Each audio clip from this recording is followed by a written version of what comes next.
It was a Tuesday, a day I'd normally spend hunched over spreadsheets, the fluorescent hum of the office a constant mind-numbing companion. But this Tuesday was different. This Tuesday I was going to disappear. I was 38 years old, an accountant for a major firm, and for the last 6 months I'd been living a double life.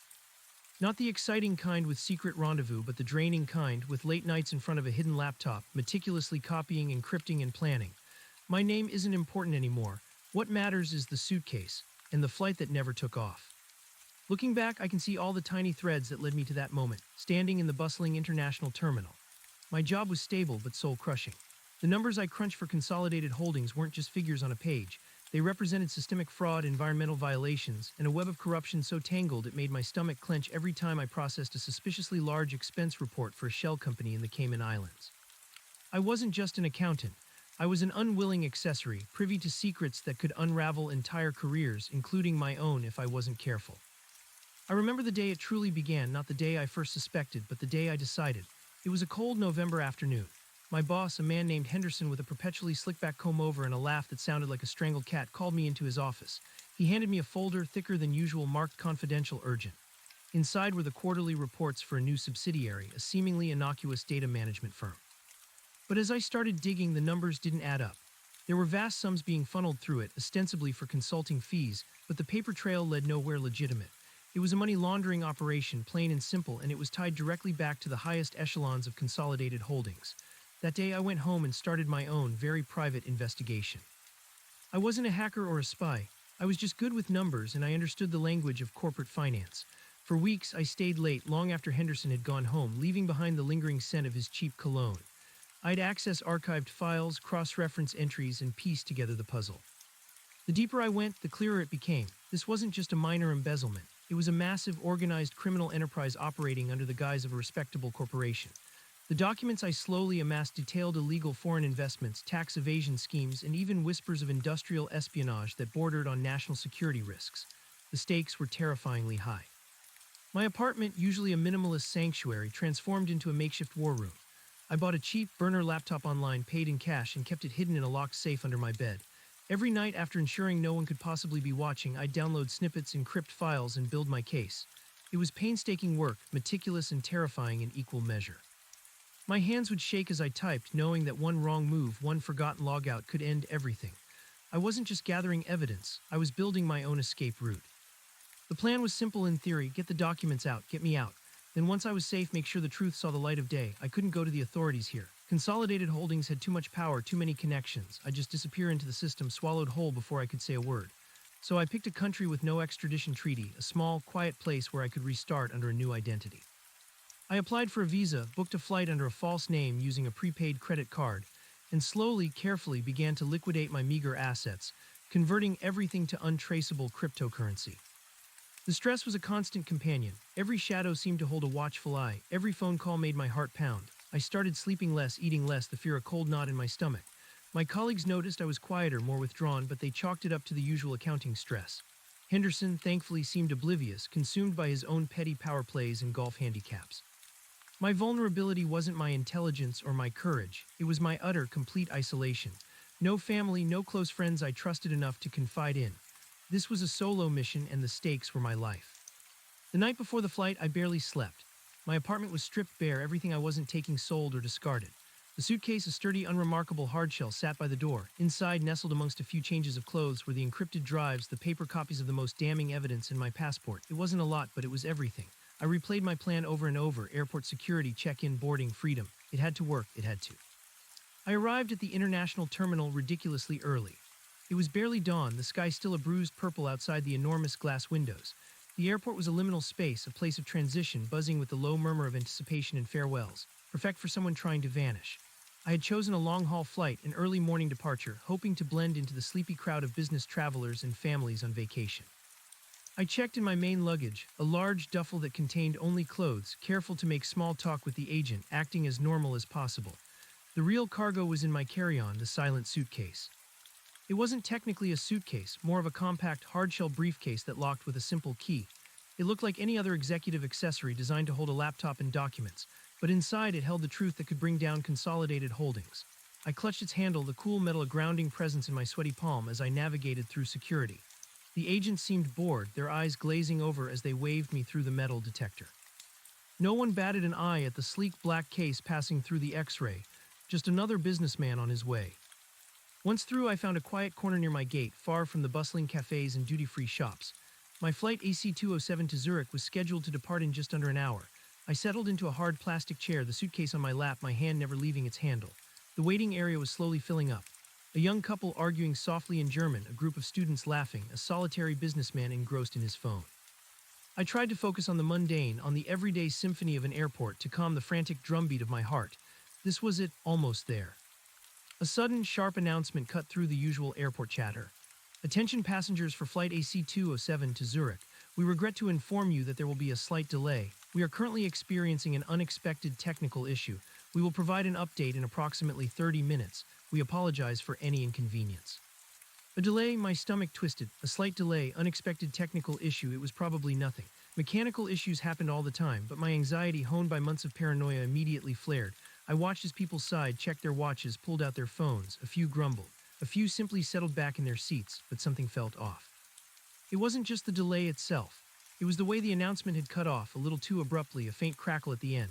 And then the silence that followed, not the usual airport silence, which is never truly silent, but a different kind of quiet, a heavier, more expectant hush.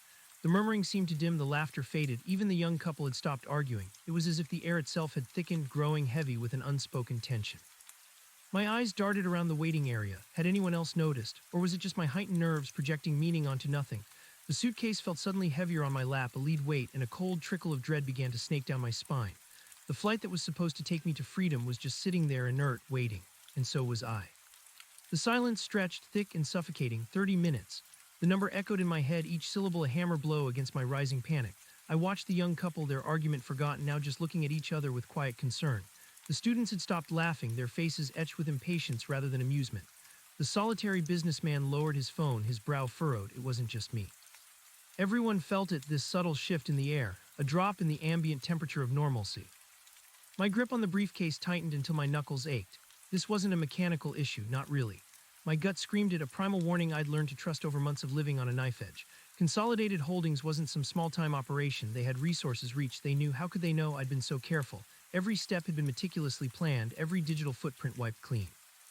But a network as vast and insidious as theirs, with tentacles wrapped around government agencies and private security firms, could surely sniff out a lone accountant trying to vanish. I started to scan the waiting area again, this time with a focused intensity, searching for anything out of place. Most faces were a blur of sleepy indifference or mild annoyance. But then I saw him, a man in a dark suit standing casually by the window overlooking the tarmac, his back to the gate. He wasn't looking out at the planes, his head was slightly turned, and I caught a glimpse of his profile in the reflection. He wasn't engaged in conversation, wasn't on his phone, wasn't even shifting his weight like someone waiting. He was just observing. His posture was too still, too deliberate. My heart gave a sickening lurch. My eyes flicked away, then back, catching him again. He had dark, neatly cropped hair, a strong jawline, and a pair of sunglasses perched on his head despite the dim indoor light. He looked like a businessman, but there was an unnatural stillness about him, like a predator patiently staking out its territory. I felt a cold dread seep into my veins. This wasn't just a delay, this was a trap. The 30 minutes promised an update. 30 minutes came and went, then 40, then an hour, no further announcements. The low hum of the airport was slowly replaced by a growing murmur of discontent from the passengers. People started lining up at the gate desk, demanding answers. The gate agent, a harried young woman with a plastic smile, could only offer vague apologies and repeated assurances that they were working on it. Her eyes, however, betrayed a flicker of something close to fear. She kept glancing nervously towards the back office behind the desk, as if expecting someone to emerge. My gaze drifted back to the man by the window. He hadn't moved, not an inch. He was still facing away, but I knew with a certainty that chilled me to the bone that his attention was fixed on the gate, on the passengers, on me. He was waiting, for what? For them to make their move. I needed to get out, my flight was compromised. The entire gate area felt like a pressure cooker and I was the main ingredient. But where could I go? The airport was designed to funnel people, to control movement. Security checkpoints were behind me. To go back would mean raising immediate suspicion, inviting questions I couldn't answer. To stay meant waiting for them to come for me. I gripped the briefcase tighter, my mind racing. I couldn't just walk out. They'd be watching the exits, every CCTV camera and unblinking eye. My disguise was minimal, just a changed name and a new haircut. It wouldn't stand up to real scrutiny. I needed to disappear within the crowd, to become utterly unremarkable and then slip away. But how? My eyes scanned for alternative exits, for blind spots. There was a small coffee shop across from the gate, a duty-free store, and then the long concourse stretching into the distance. If I moved, I risked drawing the man's attention. If I stayed, I risked losing my chance. A new figure appeared, emerging from the back office behind the gate desk. He was a portly man in an airline uniform, but he moved with a stiff authority that suggested something more than customer service. He started speaking to the gate agent in hushed, urgent tones, occasionally glancing at the passengers. His eyes, too, swept over the waiting area, lingering for a fraction of a second too long on faces as if searching for someone. My breath hitched. He wasn't looking for a collective problem, he was looking for an individual. I instinctively slumped lower in my chair, trying to make myself smaller, less noticeable. My carry-on, the silent suitcase, rested heavy on my lap. I had to assume they knew who they were looking for, if not exactly what I looked like at this very moment. They would have a description, a manifest. My false name, Arthur Finch, was on that manifest. The portly man finished his conversation with the gate agent, then turned and started walking slowly down the concourse, away from the gate, his eyes still methodically sweeping the crowd. He wasn't leaving, he was circling. The hunter was beginning his stalk. My heart hammered against my ribs. This was it. I couldn't wait any longer. I had to move, but where and how? I needed a distraction, something to divert attention. My eyes landed on a group of young children playing near a row of vending machines, oblivious to the rising tension. An idea, reckless and desperate, began to form. I took a deep breath, trying to calm my shaking hands. My mind, usually so methodical, so logical, was now a maelstrom of fear and adrenaline. I thought about the files, the evidence locked within the briefcase. This wasn't just about me, it was about exposing Consolidated Holdings. I couldn't let them win. I slowly, deliberately rose from my seat, keeping my movements fluid, nonchalant. I walked towards the coffee shop, acting like any other passenger fed up with delays, wanting a cup of coffee. As I moved, I felt the phantom weight of the man by the window's gaze, though I dared not look directly at him. I needed to act normal, blend in. Inside the coffee shop, the line was short. I ordered a black coffee, my voice betraying none of the tremor in my hands. As the barista prepared it, I glanced over my shoulder, catching a glimpse of the portly airline official nearing the far end of the concourse, still scanning. The man by the window remained a dark, motionless sentinel. They weren't moving in yet. They were tightening the net. I took my coffee, cradling the hot cup, and turned to walk back towards the gate area, but instead of returning to my seat, I veered slightly, heading towards the row of vending machines. The children were still there, running around. This was my chance. As I approached the vending machines, I accidentally bumped into a stack of luggage belonging to a family not far from where the children were playing. It was a sturdy, brightly colored set of suitcases. With a practiced, subtle movement, I twisted my foot, feigning a trip. I cried out a small, choked sound and stumbled, allowing my coffee cup to fly from my hand. It didn't just spill. It went airborne, landing with a spluttering splash all over the pristine white shirt of a nearby man who was intently reading a newspaper.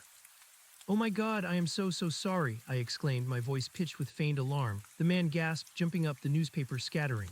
"My apologies, let me help you." He was furious. "Are you blind? My shirt, this is a brand new suit." The commotion instantly drew attention. People turned, some tutting, some trying to stifle smiles. The children stopped playing, staring wide-eyed. It wasn't a huge incident, but it was enough. A small human drama playing out in the sterile airport environment. Crucially, the man by the window shifted. His head turned, his posture losing its rigid stillness for a split second. The portly airline official, who had almost reached the end of his circuit, paused, his attention drawn to the raised voices. It was a small window, but a window nonetheless. As I continued to profusely apologize, making a show of dabbing at the man's shirt with a useless napkin, my right hand, the one not holding the briefcase, dipped into my jacket pocket. My fingers closed around the small burner phone I'd bought for emergencies, hidden in a waterproof pouch. In one swift, practiced motion, I pressed a pre-programmed number. It wasn't 911. It was the contact for a burner phone I'd prepared months ago, hidden in a lockbox at a secure location in the city, set to a timed message release. The message, already drafted and encrypted, contained a simple line: "The package is compromised. Initiate protocol beta." This would trigger a dead man's switch, designed to release a smaller, less damning subset of the data to a select group of independent journalists and NGOs if I failed to check in within a predetermined window. It wasn't everything, but it was enough to cause a scandal, to start the unraveling. A safety net, a last resort. My finger lingered on the send button for a second, then pressed it. A tiny, almost imperceptible vibration confirmed the message was sent.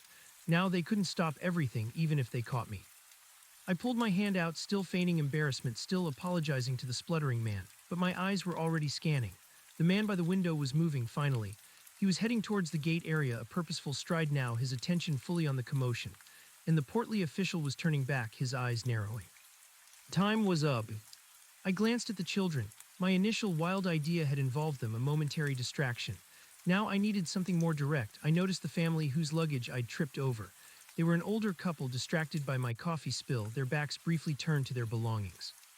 My movements became a blur of practiced precision. I was still apologizing, my body language conveying utter distress.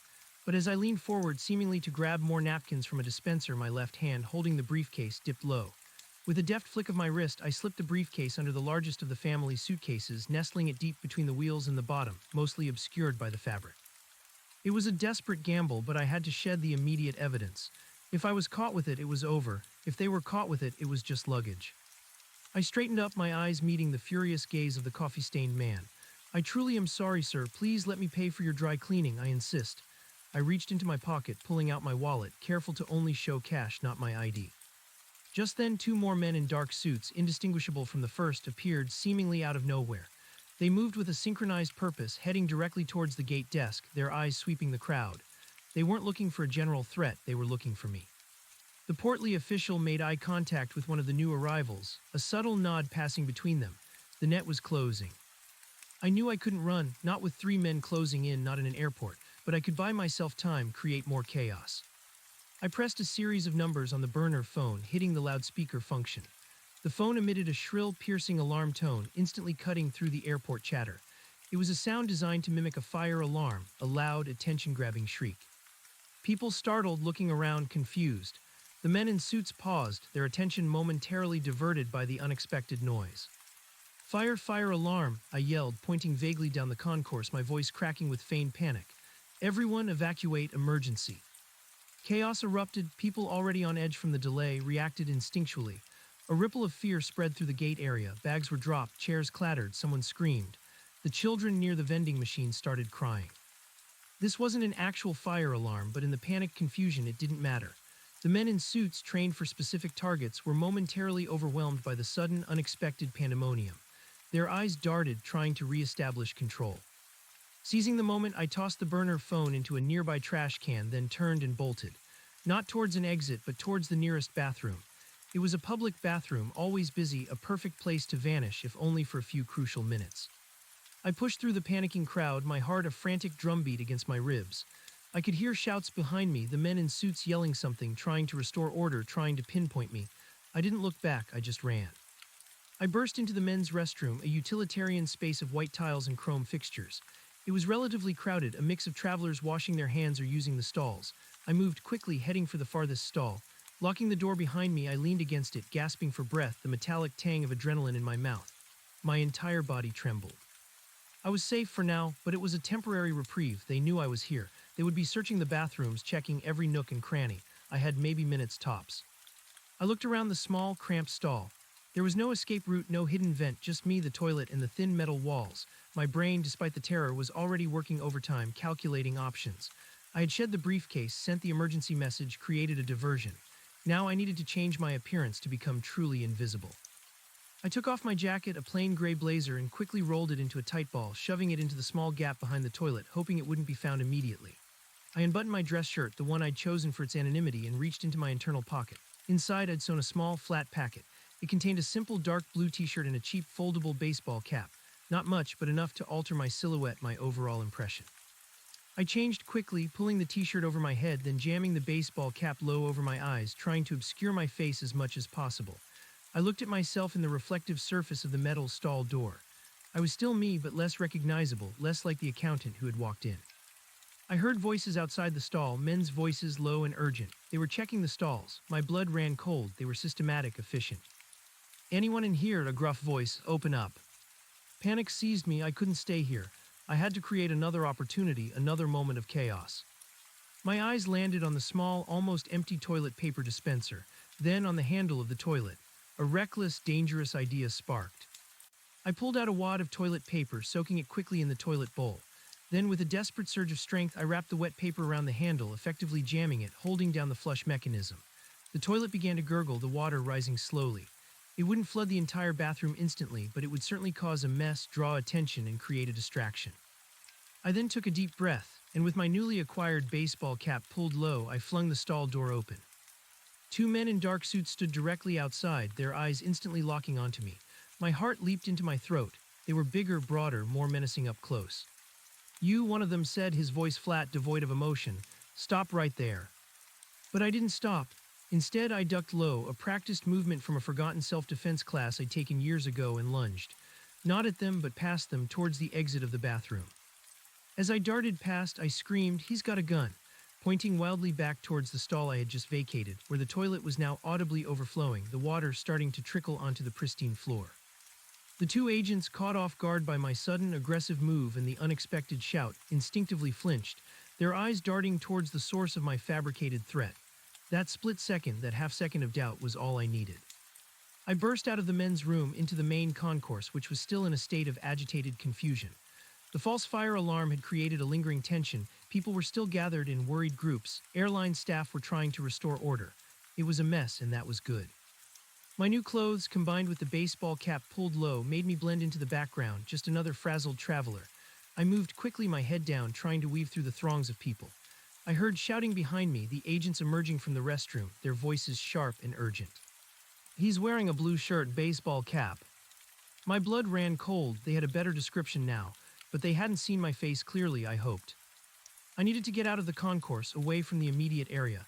I spotted a sign for gates B1, B15, pointing down a separate, slightly less crowded corridor. It was a gamble. It might lead to a dead end or to more security, but it was away from the main drag. I broke into a brisk walk, almost a jog, trying to appear purposeful, like someone late for flight. My mind was a whirlwind. The briefcase, the evidence, it was still with the family near the vending machine. I had to hope they wouldn't notice it, or that if they did, they'd assume it was lost property and turn it in, rather than being linked to whatever high-stakes drama I was involved in. It was a desperate prayer. The corridor was long, lined with a few smaller gate areas and some less prominent shops. I glanced over my shoulder. No immediate pursuit, but I knew they would be coming. They had the numbers, the organization. I had raw, unadulterated fear fueling my legs. I passed a newsstand. An idea, another desperate one, formed. I veered into the newsstand, grabbing a generic paperback novel and a pair of cheap, dark sunglasses. I paid in cash, my hands shaking slightly, trying to act casual. As I walked away, I put on the sunglasses, hoping to further obscure my face. I opened the paperback, pretending to read, trying to make myself look like just another traveler whiling away time. My heart was still pounding, but a sliver of my accountant's brain was kicking in, analyzing the variables, seeking patterns. They would be broadcasting my description, checking cameras. I needed to keep moving, to change my trajectory constantly. I couldn't stay in one place. I walked the length of the B-Gates corridor, then found a ramp leading down to a lower level marked baggage claim/ground transportation. This was it, the way out of the secured area. My body tensed. This was the real test. Going through security into the terminal was one thing, getting out was another. I needed to move fast to avoid any suspicious behavior. I merged with a small group of arriving passengers, trying to blend in, to become part of the anonymous stream of humanity. I descended the escalator, keeping my head down, sunglasses firmly in place, paperback held open. My mind raced, trying to anticipate their next move. Would they have agents waiting at the exits? Would they be looking for a man leaving the airport or trying to board another flight? As I reached the bottom of the escalator, the vast expanse of the baggage claim area stretched before me. Conveyor belts snaked endlessly, people waited anxiously for their luggage, taxi and shuttle signs glowed. It was a hive of activity, a symphony of arrivals and departures. I walked towards the exit, towards the fresh air, the promise of freedom. My lungs burned with each breath. I could feel the cold prickle of sweat on my back. Suddenly, a voice boomed over the public address system, cutting through the general din. "Attention all airport personnel. We are looking for a male individual, approximately 35 to 40 years of age, wearing a blue t-shirt and a dark baseball cap. He was last seen in the Concourse A area. If seen, do not approach, but notify airport security immediately. Repeat, a male individual." My blood ran cold. They had narrowed it down. They were broadcasting it. My window of opportunity was shrinking rapidly.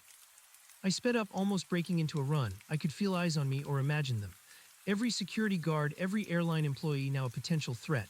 My heart hammered against my ribs, a desperate drumbeat of pure terror. I pushed through the automatic doors leading to the curb, to the cacophony of car horns and idling engines.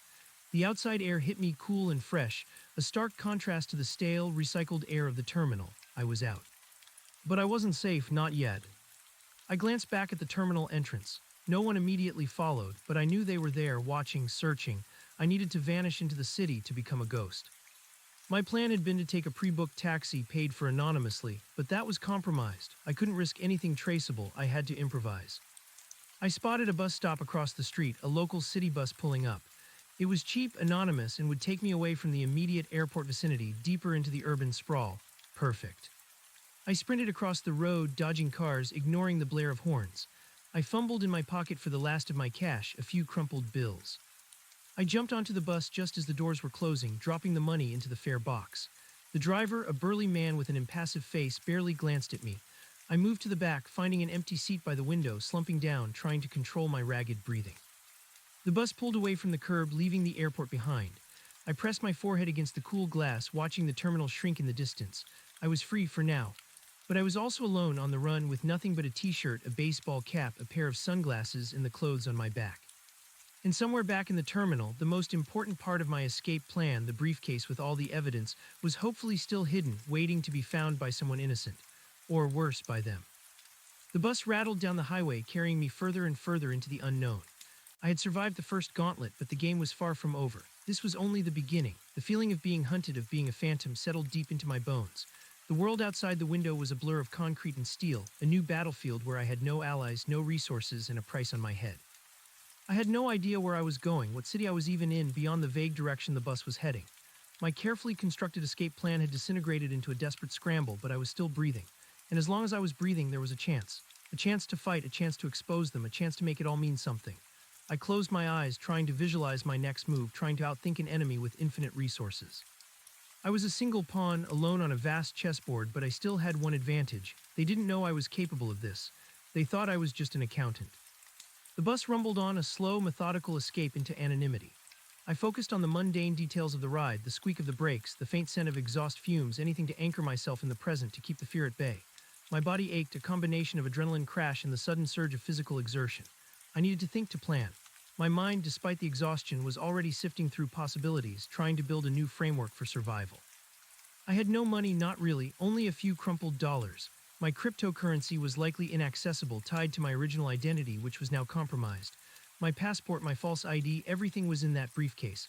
I was truly starting from zero, a ghost in a strange city. I opened my eyes, scanning the other passengers. A student with headphones, an elderly woman with grocery bags, a young mother with a sleeping child. They were oblivious to the storm raging inside me. To them, I was just another face in the crowd, a tired commuter. And that was precisely what I needed to be. The bus made a stop. I watched people get off, get on. I needed to decide when and where to disembark. I couldn't just ride it to the end of the line without attracting attention. I needed to choose a place that offered anonymity, a dense urban environment where I could truly vanish. My eyes were drawn to a cluster of older brick buildings mixed with newer glass towers. A downtown area, perhaps, lots of foot traffic, lots of places to hide. As the bus moved through traffic, I pulled out the paperback I'd bought at the newsstand. It was a cheap thriller, exactly the kind of thing someone would read to kill time. I held it open, pretending to be engrossed, my eyes darting over the unfamiliar text, but my mind was elsewhere. I had to assume they would have a wider net now, checking bus and train stations, major thoroughfares. I was no longer just a potential target at an airport. I was a fugitive, officially on the run. I felt a surge of cold determination. Fear still coiled in my gut, but it was now tempered by a fierce resolve. I was not going to give up. Consolidated Holdings might have caught me off guard at the airport, but they hadn't stopped me. I had activated Protocol Beta. The truth, or at least a fragment of it, was on its way to the world slowly, painstakingly, through encrypted channels I had established long ago. It might not be enough to bring down the whole rotten edifice, but it would be a start. It would put them on notice. My thoughts drifted back to the briefcase, to the family I'd left it with. The chances of them turning it into lost and found, and it somehow making its way back to me, were astronomical. The chances of Consolidated Holdings finding it first, using their contacts within airport security, were far greater. That evidence was likely lost to me forever. A wave of despair washed over me, brief but potent. Months of painstaking work, all the fear and sleepless nights, all that evidence potentially gone. But then I reminded myself I was still alive, and the smaller starter evidence package was already out. It was a setback, a massive one, but not the end. I had to rely on my memory, on what I could reconstruct. I had seen enough, knew enough, to piece together a compelling narrative. The bus slowed, approaching a busy intersection. A neon sign flashed, advertising a pawn shop. Another sign pointed to a library. A park bench beckoned under a large oak tree. This was it, a district of contrasts, of quiet corners and busy thoroughfares. I stood up, signaling to the driver. As the bus came to a halt, I stepped off, melting into the lunchtime crowd. I was just a man in a blue t-shirt and a baseball cap, carrying a cheap paperback, walking purposefully down a busy street, invisible, anonymous. The city hummed around me, the smell of street food mixed with exhaust fumes, the sounds of traffic and distant sirens. I had no destination, no plan beyond survival, but I had my wits, my stubborn resolve, and a burning desire for justice. I was a ghost, and the city was my new sanctuary, my new battlefield. The sun was higher now, beating down on the pavement, a harsh reminder that I was out in the open, exposed. I had to find shelter, find a way to disappear within the urban labyrinth before they could catch up. The hunt had truly begun, the silence stretched, thick and suffocating. 30 minutes. The number echoed in my head, each syllable a hammer blow against my rising panic. I watched the young couple, their argument forgotten, now just looking at each other with quiet concern. The students had stopped laughing, their faces etched with impatience rather than amusement. The solitary businessman lowered his phone, his brow furrowed. It wasn't just me. Everyone felt it, this subtle shift in the air, a drop in the ambient temperature of normalcy. My grip on the briefcase tightened until my knuckles ached. This wasn't a mechanical issue, not really. My gut screamed it, a primal warning I'd learned to trust over months of living on a knife edge. Consolidated Holdings wasn't some small-time operation. They had resources reached. They knew. How could they know I'd been so careful? Every step had been meticulously planned, every digital footprint wiped clean. But a network as vast and insidious as theirs, with tentacles wrapped around government agencies and private security firms, could surely sniff out a lone accountant trying to vanish. I started to scan the waiting area again, this time with a focused intensity, searching for anything out of place. Most faces were a blur of sleepy indifference or mild annoyance. But then I saw him, a man in a dark suit standing casually by the window overlooking the tarmac, his back to the gate. He wasn't looking out at the planes, his head was slightly turned, and I caught a glimpse of his profile in the reflection. He wasn't engaged in conversation, wasn't on his phone, wasn't even shifting his weight like someone waiting. He was just observing. His posture was too still, too deliberate. My heart gave a sickening lurch.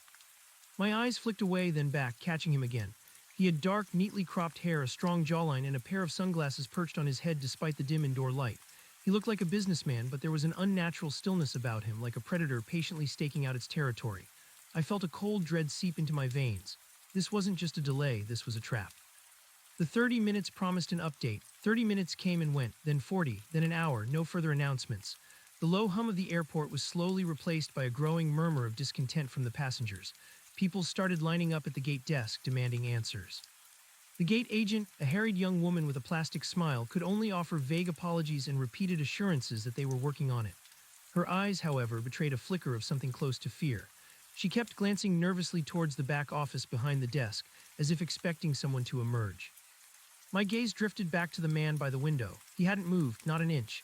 He was still facing away, but I knew with a certainty that chilled me to the bone that his attention was fixed on the gate, on the passengers, on me. He was waiting, for what? For them to make their move. I needed to get out, my flight was compromised. The entire gate area felt like a pressure cooker and I was the main ingredient. But where could I go? The airport was designed to funnel people, to control movement. Security checkpoints were behind me. To go back would mean raising immediate suspicion, inviting questions I couldn't answer. To stay meant waiting for them to come for me. I gripped the briefcase tighter, my mind racing. I couldn't just walk out. They'd be watching the exits, every CCTV camera and unblinking eye. My disguise was minimal, just a changed name and a new haircut. It wouldn't stand up to real scrutiny. I needed to disappear within the crowd, to become utterly unremarkable and then slip away. But how? My eyes scanned for alternative exits, for blind spots. There was a small coffee shop across from the gate, a duty-free store, and then the long concourse stretching into the distance. If I moved, I risked drawing the man's attention. If I stayed, I risked losing my chance. A new figure appeared, emerging from the back office behind the gate desk. He was a portly man in an airline uniform, but he moved with a stiff authority that suggested something more than customer service. He started speaking to the gate agent in hushed, urgent tones, occasionally glancing at the passengers. His eyes, too, swept over the waiting area, lingering for a fraction of a second too long on faces as if searching for someone. My breath hitched. He wasn't looking for a collective problem. He was looking for an individual. I instinctively slumped lower in my chair, trying to make myself smaller, less noticeable. My carry-on, the silent suitcase, rested heavy on my lap. I had to assume they knew who they were looking for, if not exactly what I looked like at this very moment. They would have a description, a manifest.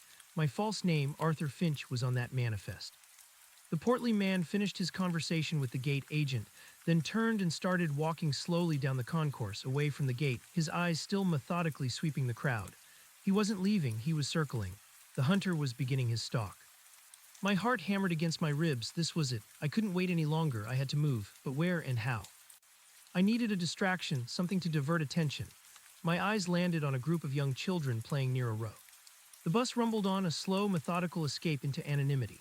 I focused on the mundane details of the ride, the squeak of the brakes, the faint scent of exhaust fumes, anything to anchor myself in the present, to keep the fear at bay. My body ached, a combination of adrenaline crash and the sudden surge of physical exertion. I needed to think to plan. My mind, despite the exhaustion, was already sifting through possibilities, trying to build a new framework for survival. I had no money, not really, only a few crumpled dollars. My cryptocurrency was likely inaccessible, tied to my original identity, which was now compromised. My passport, my false ID, everything was in that briefcase. I was truly starting from zero, a ghost in a strange city. I opened my eyes, scanning the other passengers. A student with headphones, an elderly woman with grocery bags, a young mother with a sleeping child. They were oblivious to the storm raging inside me. To them, I was just another face in the crowd, a tired commuter. And that was precisely what I needed to be. The bus made a stop. I watched people get off, get on. I needed to decide when and where to disembark. I couldn't just ride it to the end of the line without attracting attention. I needed to choose a place that offered anonymity, a dense urban environment where I could truly vanish. My eyes were drawn to a cluster of older brick buildings mixed with newer glass towers. A downtown area, perhaps, lots of foot traffic, lots of places to hide. As the bus moved through traffic, I pulled out the paperback I'd bought at the newsstand. It was a cheap thriller, exactly the kind of thing someone would read to kill time. I held it open, pretending to be engrossed, my eyes darting over the unfamiliar text, but my mind was elsewhere. I had to assume they would have a wider net now, checking bus and train stations, major thoroughfares. I was no longer just a potential target at an airport. I was a fugitive, officially on the run. I felt a surge of cold determination. Fear still coiled in my gut, but it was now tempered by a fierce resolve. I was not going to give up. Consolidated Holdings might have caught me off guard at the airport, but they hadn't stopped me. I had activated Protocol Beta. The truth, or at least a fragment of it, was on its way to the world slowly, painstakingly, through encrypted channels I had established long ago. It might not be enough to bring down the whole rotten edifice, but it would be a start. It would put them on notice. My thoughts drifted back to the briefcase, to the family I'd left it with. The chances of them turning it into lost and found, and it somehow making its way back to me, were astronomical. The chances of Consolidated Holdings finding it first, using their contacts within airport security, were far greater. That evidence was likely lost to me forever. A wave of despair washed over me, brief but potent. Months of painstaking work, all the fear and sleepless nights, all that evidence potentially gone. But then I reminded myself I was still alive, and the smaller starter evidence package was already out. It was a setback, a massive one, but not the end. I had to rely on my memory, on what I could reconstruct. I had seen enough, knew enough, to piece together a compelling narrative. The bus slowed, approaching a busy intersection. A neon sign flashed, advertising a pawn shop. Another sign pointed to a library. A parked bench beckoned under a large oak tree. This was it, a district of contrasts, of quiet corners and busy thoroughfares. I stood up, signaling to the driver. As the bus came to a halt, I stepped off, melting into the lunchtime crowd. I was just a man in a blue t-shirt and a baseball cap, carrying a cheap paperback, walking purposefully down a busy street, invisible, anonymous. The city hummed around me, the smell of street food mixed with exhaust fumes, the sounds of traffic and distant sirens. I had no destination, no plan beyond survival, but I had my wits, my stubborn resolve, and a burning desire for justice. I was a ghost, and the city was my new sanctuary, my new battlefield. The sun was higher now, beating down on the pavement, a harsh reminder that I was out in the open, exposed. I had to find shelter, find a way to disappear within the urban labyrinth before they could catch up. The hunt had truly begun. My first priority was to get off the main streets. I ducked into an alleyway, its entrance partially obscured by overflowing dumpsters. The stench was immediate and assaulting, but it offered a temporary respite from the prying eyes of the street. I leaned against a cold brick wall, pulling the baseball cap lower, trying to catch my breath and gather my thoughts. The adrenaline was slowly receding, leaving a deep tremor in my limbs. My stomach growled, a hollow ache reminding me I hadn't eaten since yesterday. My throat was dry. I needed water, food, and most importantly, a place to think. I peered out of the alley, watching the stream of pedestrians. No one seemed to be looking for me, no dark suits, no obvious pursuit, but I knew that was just an illusion. They would be searching systematically. My face, my description, was probably being circulated to every law enforcement agency, every private security firm they had on their payroll. I had to assume they had incredible reach. My gaze fell on a newspaper box, a local daily. I fished in my pocket, pulling out my last few dollars, just enough for a paper. I bought it not for the news, but for the anonymity it offered, another prop to make me look like any ordinary citizen. I found a relatively clean spot on a low wall, half hidden by a bush, and sat down. I opened the newspaper, holding it up, pretending to read the headlines while my eyes subtly scanned the urban landscape. The stories were local, mundane, no mention of an airport incident. That was good. It meant they were keeping it quiet, trying to contain the situation. That also meant they wanted me alive, or at least without a public spectacle. The hunger gnawed at me, the thirst was relentless. I couldn't just wander aimlessly, I needed a strategy. Phase 1, immediate disappearance. Get off the street, find a place where I wouldn't be easily found or even easily noticed. I remembered the library sign from the bus. A public library, it was perfect. Free shelter, restrooms, internet access, though I'd have to be extremely careful with that. Most importantly, it was a place where people were expected to be quiet, to be engrossed in their own worlds, making me less conspicuous. I folded the newspaper and started walking, keeping to side streets and alleyways where possible, my cap pulled low. The sun was warm, but I felt a chill that had nothing to do with the temperature. Every passing car, every glance from a stranger sent a jolt of anxiety through me. I found the library after about 20 minutes of careful navigation. It was an imposing brick building, older than most of the surrounding structures, with wide stone steps leading up to heavy oak doors. Inside, it was quiet, cool, and smelled faintly of old paper and dust. A sanctuary. I walked straight to the restrooms, locked myself in a stall, and splashed cold water on my face. My reflection in the grimy mirror was a stranger's, pale, gaunt, eyes wide with fear and exhaustion. The blue t-shirt was wrinkled, the baseball cap doing little to hide my disheveled hair. I looked like a vagrant, not a fugitive accountant. It was a good disguise in a way. I used the paper towels to dry my face, then pressed them against the sweat on my neck. I spent a few minutes just breathing, letting the quiet of the library seep into my bones, a brief reprieve from the relentless terror. Next, I needed to figure out how to survive. My few dollars wouldn't last long. Food, even cheap street food, would deplete it quickly. I had no ID, no bank accounts, no way to access my hidden cryptocurrency without exposing myself. I was effectively homeless, penniless, and wanted. I emerged from the restroom and walked past the main desk, where a kindly-looking woman with spectacles was checking out books. I kept my head down, making my way to the computer section. It was a risk, a big one. Any digital footprint could be traced, but I needed information.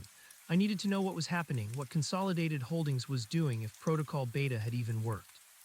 I found an available computer tucked away in a corner. I sat down, my hands hovering over the keyboard. I didn't dare log in or create any accounts. I would use it only for anonymous browsing through a VPN if I could find one that didn't require installation or a login. This was a long shot. I typed in a generic search for airport incident city name, but came up with nothing. No news. Consolidated Holdings was good. They had managed to bury it. This reinforced my belief that they wanted to handle me quietly. Then I tried searching for the names of the journalists and NGOs I had set to receive the Protocol Beta data. I found their websites, their recent publications. Nothing yet. It would take time for them to receive the encrypted package, decrypt it, verify its contents, and decide to publish. Days, maybe even weeks. I didn't have that kind of time. I needed to make money and fast, but how? My skills were in accounting, not exactly a street-level profession. I wasn't strong, I wasn't a skilled tradesman, I was just good with numbers. My eyes scanned the notice board near the library entrance. Lost cat flyers, tutoring services, handyman ads. Then tucked into a corner, I saw a small handwritten note, cash for books, a used bookstore just a few blocks away. My cheap paperback was probably worth $1 or $2, not much, but it was a start. I returned the library computer to its default state, careful to leave no trace, then exited the library. The street still felt dangerous, but I had a purpose now. The bookstore was dusty, overflowing with literary treasures, but also shelves of dog-eared paperbacks. The owner, a thin man with a wispy beard and glasses perched on his nose, gave me a disinterested look when I offered him my thriller. He flipped through it, sniffed it, then offered me a single dollar. I took it, $1, enough for a cheap soda, maybe a candy bar. But it was my dollar earned through a small, anonymous transaction. It felt like a victory, a small act of defiance. My next stop was a grocery store. I bought a loaf of bread and a packet of instant noodles. Not gourmet, but it was food. I ate the bread as I walked, tearing off chunks, chewing slowly, savoring the bland taste. The sugar rush from the soda I'd also bought helped clear my head. Where to sleep? It was getting late. The afternoon sun was starting to dip, casting long shadows. A park bench was too exposed. A homeless shelter was an option, but also a risk. They might ask for ID, or they might have connections to the authorities. I couldn't risk it. I walked towards what looked like an older, more rundown part of the city. More forgotten corners, less scrutiny. I found a small, derelict park almost swallowed by overgrown bushes and broken fences. In its center stood an old, abandoned bandstand, its roof partially caved in, its wooden floorboards rotting. But it offered a semblance of shelter, a roof, a hidden spot. I slipped inside, careful to avoid the broken glass and sharp edges. It smelled damp and earthy. I settled into a corner, pulling my knees up to my chest. The noodles would have to wait. I was too tired, too wired to even think about cooking. The night descended quickly, bringing with it a profound sense of loneliness. The city lights glowed faintly in the distance, a million lives continuing, oblivious to the man hiding in the darkness, a ghost. I tried to sleep, but every creak, every rustle of leaves, every distant siren sent a jolt through me. My mind replayed the airport scene, the faces of the agents, the chilling knowledge that they were still out there searching. I had to be smart, I had to be patient. I had to figure out a way to get more evidence to make my story airtight, undeniable. Protocol Beta was a fuse, but I needed to light the bomb. The next morning, I awoke stiff and sore, the taste of stale fear in my mouth. My few dollars were gone, spent on food and the book. I needed more, and I needed to find a safe way to access the internet, one that didn't leave a trail. My thoughts drifted back to my old life, my old skills, numbers, spreadsheets. I understood how money moved, how it was hidden. If I couldn't get my original evidence, I could try to recreate it to find new proof. But I needed a computer, a reliable connection, and most of all, time. I spent the day wandering, observing. I noticed the rhythms of the city, the daily routines. I saw homeless people, street performers, day laborers. I watched how they survived, how they blended in. I was learning. I found a community center that offered free computer access, but it required a library card, which in turn required ID. A dead end. I tried a few internet cafes, but they too required some form of registration or prepaid cards that I couldn't afford. As I walked, I kept an eye out for anything unusual, anything that might connect back to Consolidated Holdings. No obvious signs, they were too sophisticated for that. Then I saw it, a coffee shop small and independent with a help wanted sign taped to the window. It was a long shot, but what did I have to lose? No one would ask for ID for a short-term, cash-only job, perhaps. I walked in, my heart pounding. The aroma of roasted coffee beans filled the air. A young woman with bright blue hair and a nose ring was behind the counter, wiping it down. "Excuse me," I said, my voice hoarse from disuse. "I saw your sign. Are you still hiring?" She looked me up and down, her expression unreadable. I probably looked a mess. Rumpled clothes, tired eyes, a general air of desperation. "For what?" she asked, a slight edge in her voice. "We're looking for someone to wash dishes, clean up after closing, cash under the table, no questions asked." My heart leaped. "I can do that," I said, trying to sound confident. "I'm a hard worker. I just need to earn some money. I'm new in town." She studied me for a long moment, then shrugged. "All right, we're short-staffed. Can you start tonight, 7 to midnight, 20 an hour cash?" 20 an hour, 5 hours, $100. It was a lifeline. "Yes," I said, a wave of relief washing over me. Thank you so much." "Name's Maya," she said, nodding towards me. "Don't break anything and stay out of trouble." "John," I lied, offering a neutral common name, John Smith. Maya just rolled her eyes. "Right, see you at 7, John Smith." I spent the rest of the day in a state of nervous anticipation. The coffee shop job was a risk. It put me in a fixed location, potentially traceable, but it also gave me a temporary identity, a purpose, and most importantly, money. And the anonymity of being a dishwasher hidden in the back was a form of camouflage. At 7, I showed up, clean as I could get myself, my baseball cap still firmly in place. Maya put me to work immediately, showing me the ropes of the industrial dishwashing machine, the mops, the cleaning supplies. It was grueling physical work, a stark contrast to my life hunched over spreadsheets. My hands, accustomed to keyboards, quickly grew sore and red. But I worked with a fierce determination, scrubbing and cleaning, grateful for the distraction, for the exhaustion that promised a night of actual sleep. As I worked, I listened to the chatter from the front of the shop. Customers talking, Maya taking orders, the clatter of cups and plates. It was a normal world, and for a few hours I was part of it, albeit a shadowy, unseen part. At midnight, Maya handed me a wad of crisp $50 bills. "Good work, John Smith," she said, a hint of something unreadable in her eyes. "Same time tomorrow." "Yes," I said, clutching the money, "definitely." I walked out into the cool night air, the city quieter now, $100. It wasn't much, but it was a start. I could afford a cheap motel room, a place to shower, to truly rest. And maybe, just maybe, a way to begin rebuilding my arsenal. I found a no-name motel a few blocks away, a dingy place with flickering neon signs and a tired-looking clerk behind a bulletproof glass. I paid in cash for one night using the name John Smith. The room was small, smelled faintly of stale cigarettes, but it had a bed, a sink, and a shower. It was a palace. I peeled off my grimy clothes and stepped under the spray of hot water, letting it wash over me, washing away some of the dirt, some of the fear. I scrubbed myself raw, feeling the grime of the airport, the alley, the bandstand, all slip down the drain. When I emerged, I felt marginally human again. I lay on the bed staring at the stained ceiling, my mind racing.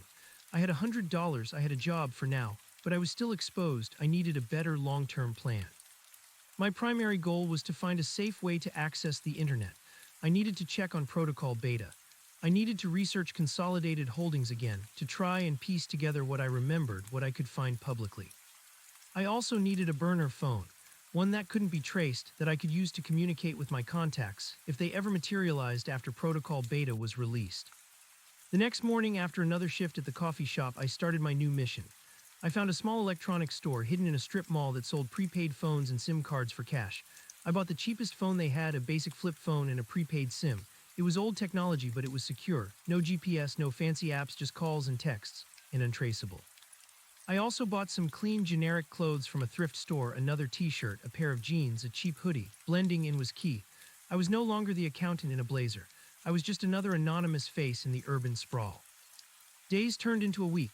I continued working at the coffee shop, cleaning dishes, making just enough money to pay for my motel room and basic food. Maya remained stoic, rarely speaking beyond instructions, but she seemed content with my work ethic.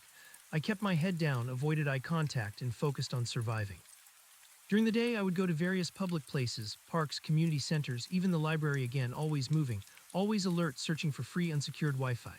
It was a constant game of cat and mouse, trying to access the internet without leaving a digital trail.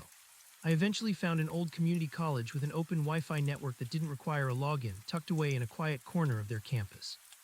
There, in a small, out-of-the-way computer lab, I began my work. I didn't dare use their computers. Instead, I had bought a cheap used tablet with a broken screen from a pawn shop, which I then carefully repaired myself using instructions I found online, another small investment of my coffee shop earnings.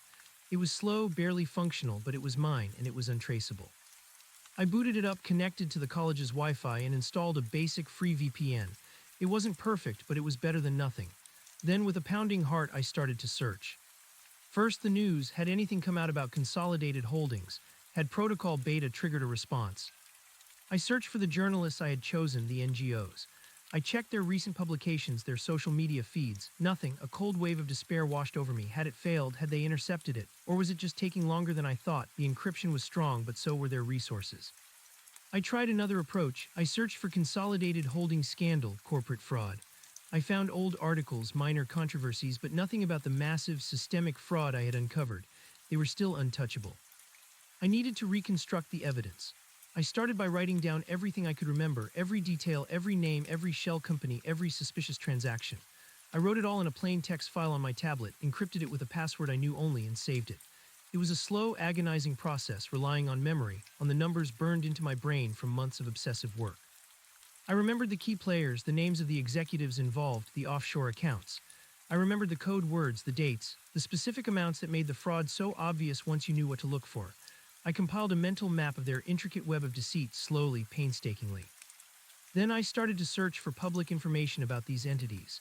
Corporate registries, news archives, financial reports that were publicly available. It was like sifting through sand for gold, looking for tiny, innocuous details that, when combined with my insider knowledge, painted a damning picture. I found public records of the innocuous data management firm that Henderson had introduced. Its board members were listed, seemingly legitimate, but I knew their real names, their connections to Consolidated Holdings. I cross-referenced their public profiles with the names I remembered from the confidential reports. The connections were there, hidden in plain sight for anyone who knew how to look. I found a small, independent online financial blog that sometimes published investigative pieces. One of its authors, a woman named Clara Vance, had written a few articles about corporate transparency and financial malfeasance, albeit on a much smaller scale. She seemed tenacious, ethical, and more importantly, independent.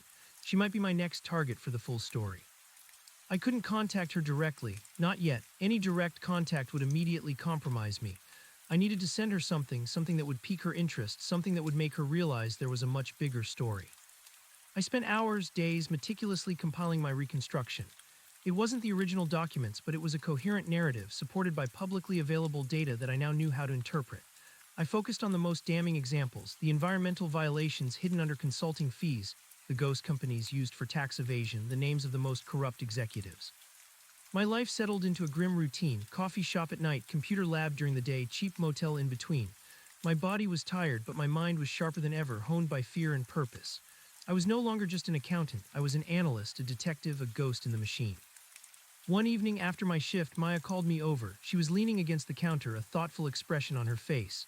"John," she said, "you're a quiet one, good worker though." I just nodded, wary. "Been thinking," she continued. "You seem like you're in a bind. You need a place to stay, a real one. I've got a spare room above the shop, small but it's cheap, and you won't have to worry about the motel." My heart pounded. A room above the shop, a more stable base. It was a huge risk, putting myself closer to someone, forming a connection, but it also offered stability I desperately needed, and less paper trail. "How cheap?" I asked, trying to keep my voice neutral.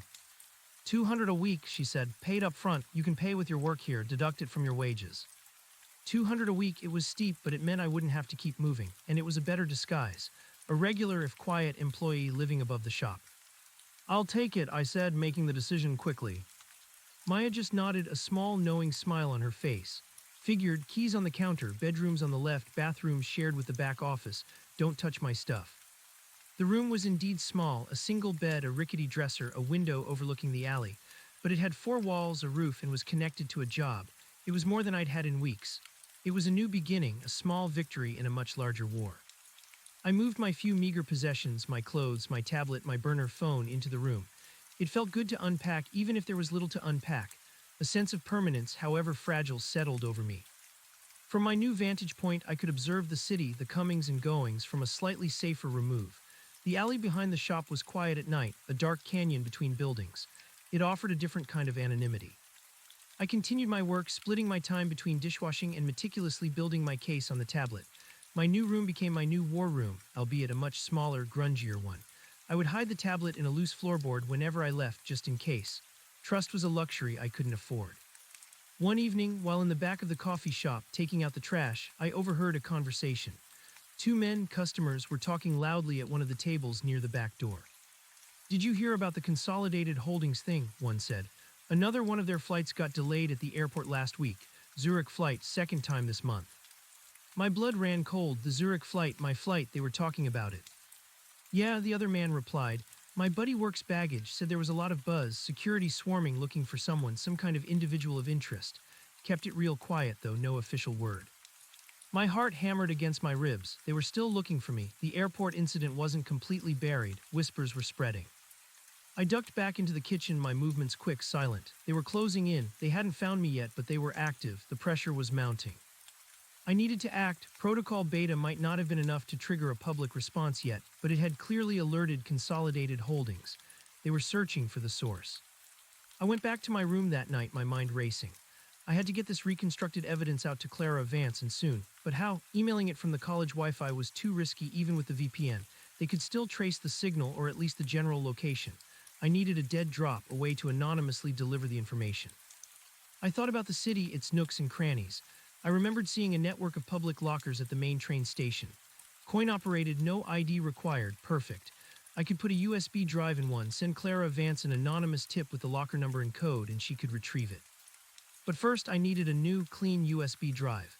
And I needed to transfer all my reconstructed data onto it, secure it with new, strong encryption. My existing tablet was old and slow. It would take time to transfer, and I was running out of time. I needed a bigger push, a riskier move. I decided I needed to get a temporary prepaid data plan for my tablet, not just rely on public Wi-Fi. It was more expensive, but it offered more flexibility and a potentially harder trail to follow if I used a new SIM and burned it quickly. I bought another prepaid SIM card, this one for data, for cash, from a different electronics store further across town. I activated it on my tablet, used it to upload my encrypted file to a temporary anonymous cloud storage service, and then immediately shut off the SIM, removed it, and crushed it. It was a calculated risk, a digital sprint to get the data out. The cloud storage was just a temporary staging ground. Then I meticulously wrote out a detailed, anonymous letter to Clara Vance. It outlined the scope of Consolidated Holdings crimes, referenced the publicly available documents I had found, and pointed her to the encrypted file in the cloud storage, giving her the decryption key. I explained that I was an anonymous former employee on the run and that this was only a fraction of the truth, but enough to start her investigation. I also included a specific, verifiable detail from my original evidence that was not publicly known, to prove my authenticity. I didn't mail it, too traceable. Instead, I printed it out at a public print shop, again paying cash. The letter, combined with the encrypted cloud link, would hopefully be enough. Now for the final step of this phase, the dead drop. I took the burner flip phone and composed a simple, anonymous text message to a contact email address listed on Clara Vance's blog. The text contained a link to the cloud storage, the decryption key, and the specific verifiable detail. This was the backup, the digital dead drop, in case the physical letter was compromised. Then I focused on the physical dead drop. I located the busiest train station in the city, a sprawling hub of activity. I bought a small, cheap USB drive, loaded the encrypted file onto it, and placed it inside a nondescript envelope with the printed letter. At the train station, I found a bank of coin-operated lockers. I chose one in a less conspicuous corner, away from obvious cameras, but still in a public area. I inserted the coins, placed the envelope inside, locked it, and carefully noted the locker number and the combination. I then went to a busy cafe within the station, ordered a coffee, and found a table where I could see the lockers. Using my burner flip phone, I sent a second anonymous text message to Clara Vance's email, this one containing only the locker number in combination with a simple instruction, retrieve package. This was for redundancy. I sat there for a long time, sipping my coffee, watching the lockers, watching the people. My heart was a frantic drumbeat. I had done everything I could. The truth, or at least the spark of it, was now out of my hands, entrusted to a journalist I'd never met. The waiting was the hardest part. The uncertainty was excruciating. Would she get the messages? Would she take the risk? Would she believe an anonymous tip from a ghost? I knew Consolidated Holdings would be escalating their search. They would have more resources, more agents, more surveillance. I had thrown a pebble into their pond and the ripples were spreading. I left the train station, discarding the burner flip phone in a public trash can as I exited, another digital ghost vanishing. I was back to square one, relying on my anonymity, my agility. The next few days at the coffee shop were tense. I expected to see dark suits, to hear my name whispered, to feel the net tighten, but nothing. Life continued mundane and ordinary. Maya was still stoic. The customers still ordered their lattes. Had I done enough? Was Clara Vance even real or just a front? My paranoia, a constant companion, started to pick at my resolve. What if it was all for nothing? What if they caught me before anything came out? Then one evening after my shift, I borrowed a newspaper from a customer who had left it behind. I flipped through the pages distractedly, looking for anything, any hint. My eyes scanned the headlines, the local news, nothing. But then, tucked away on an inside page, a small article caught my eye. Independent journalist Clara Vance missing. My blood ran cold, the headline hammered into my chest, stealing my breath.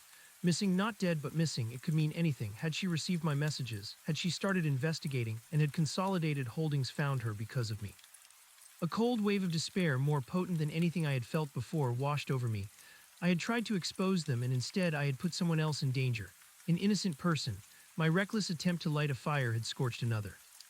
I crumpled the newspaper in my hand, my knuckles white. This wasn't just about my survival anymore. This was about responsibility. I had to know what happened to Clara Vance. I had to find her. And if Consolidated Holdings had taken her, I had to make them pay, not just for their crimes, but for what they had done to her. My brief sense of safety of having done my part shattered into a million pieces. The game had just become deadly serious, and I was no longer playing for just myself. I was playing for a ghost and for the journalist I had inadvertently endangered. My mind, usually so controlled, was a whirlwind of guilt, fear, and a new burning rage. I couldn't stay at the coffee shop. I couldn't risk Maya or anyone else. I had drawn too much attention, even if indirectly. I had to move, and I had to find out what happened to Clara Vance. That night, I packed my few belongings, the repaired tablet, my clean clothes, a small stash of cash I had managed to save. I left a note for Maya, a simple thank you for everything on a napkin, along with enough money to cover the rent for the next week, even though I knew I wouldn't be back. I slipped out of the shop. In the dead of night, the alley cool and damp against my skin. The note for Maya, folded neatly on the counter, felt like a betrayal. She had offered me a lifeline, a semblance of normalcy, and now I was abandoning it, dragging her into the periphery of my dangerous world. But I couldn't stay, not anymore. The newspaper headline, Independent Journalist Clara Vance Missing, screamed in my mind, a chilling testament to the escalating stakes. My few possessions were already in my worn backpack. The tablet, wrapped in a plastic bag for waterproofing, a couple of changes of thrift store clothes, and the remaining cash. I moved silently, a ghost in the urban shadows, my footsteps muffled by the quiet street. Every rustle of leaves, every distant siren seemed to amplify the sense of urgency, the cold dread that clung to me like a shroud. My plan, or rather my desperate improvisation, was to find Clara Vance. I had no idea where to start, no context, no resources, just a burning conviction that I was responsible. I had given her the information, I had put her in harm's way. Now I had to be the one to either rescue her or, failing that, avenge her.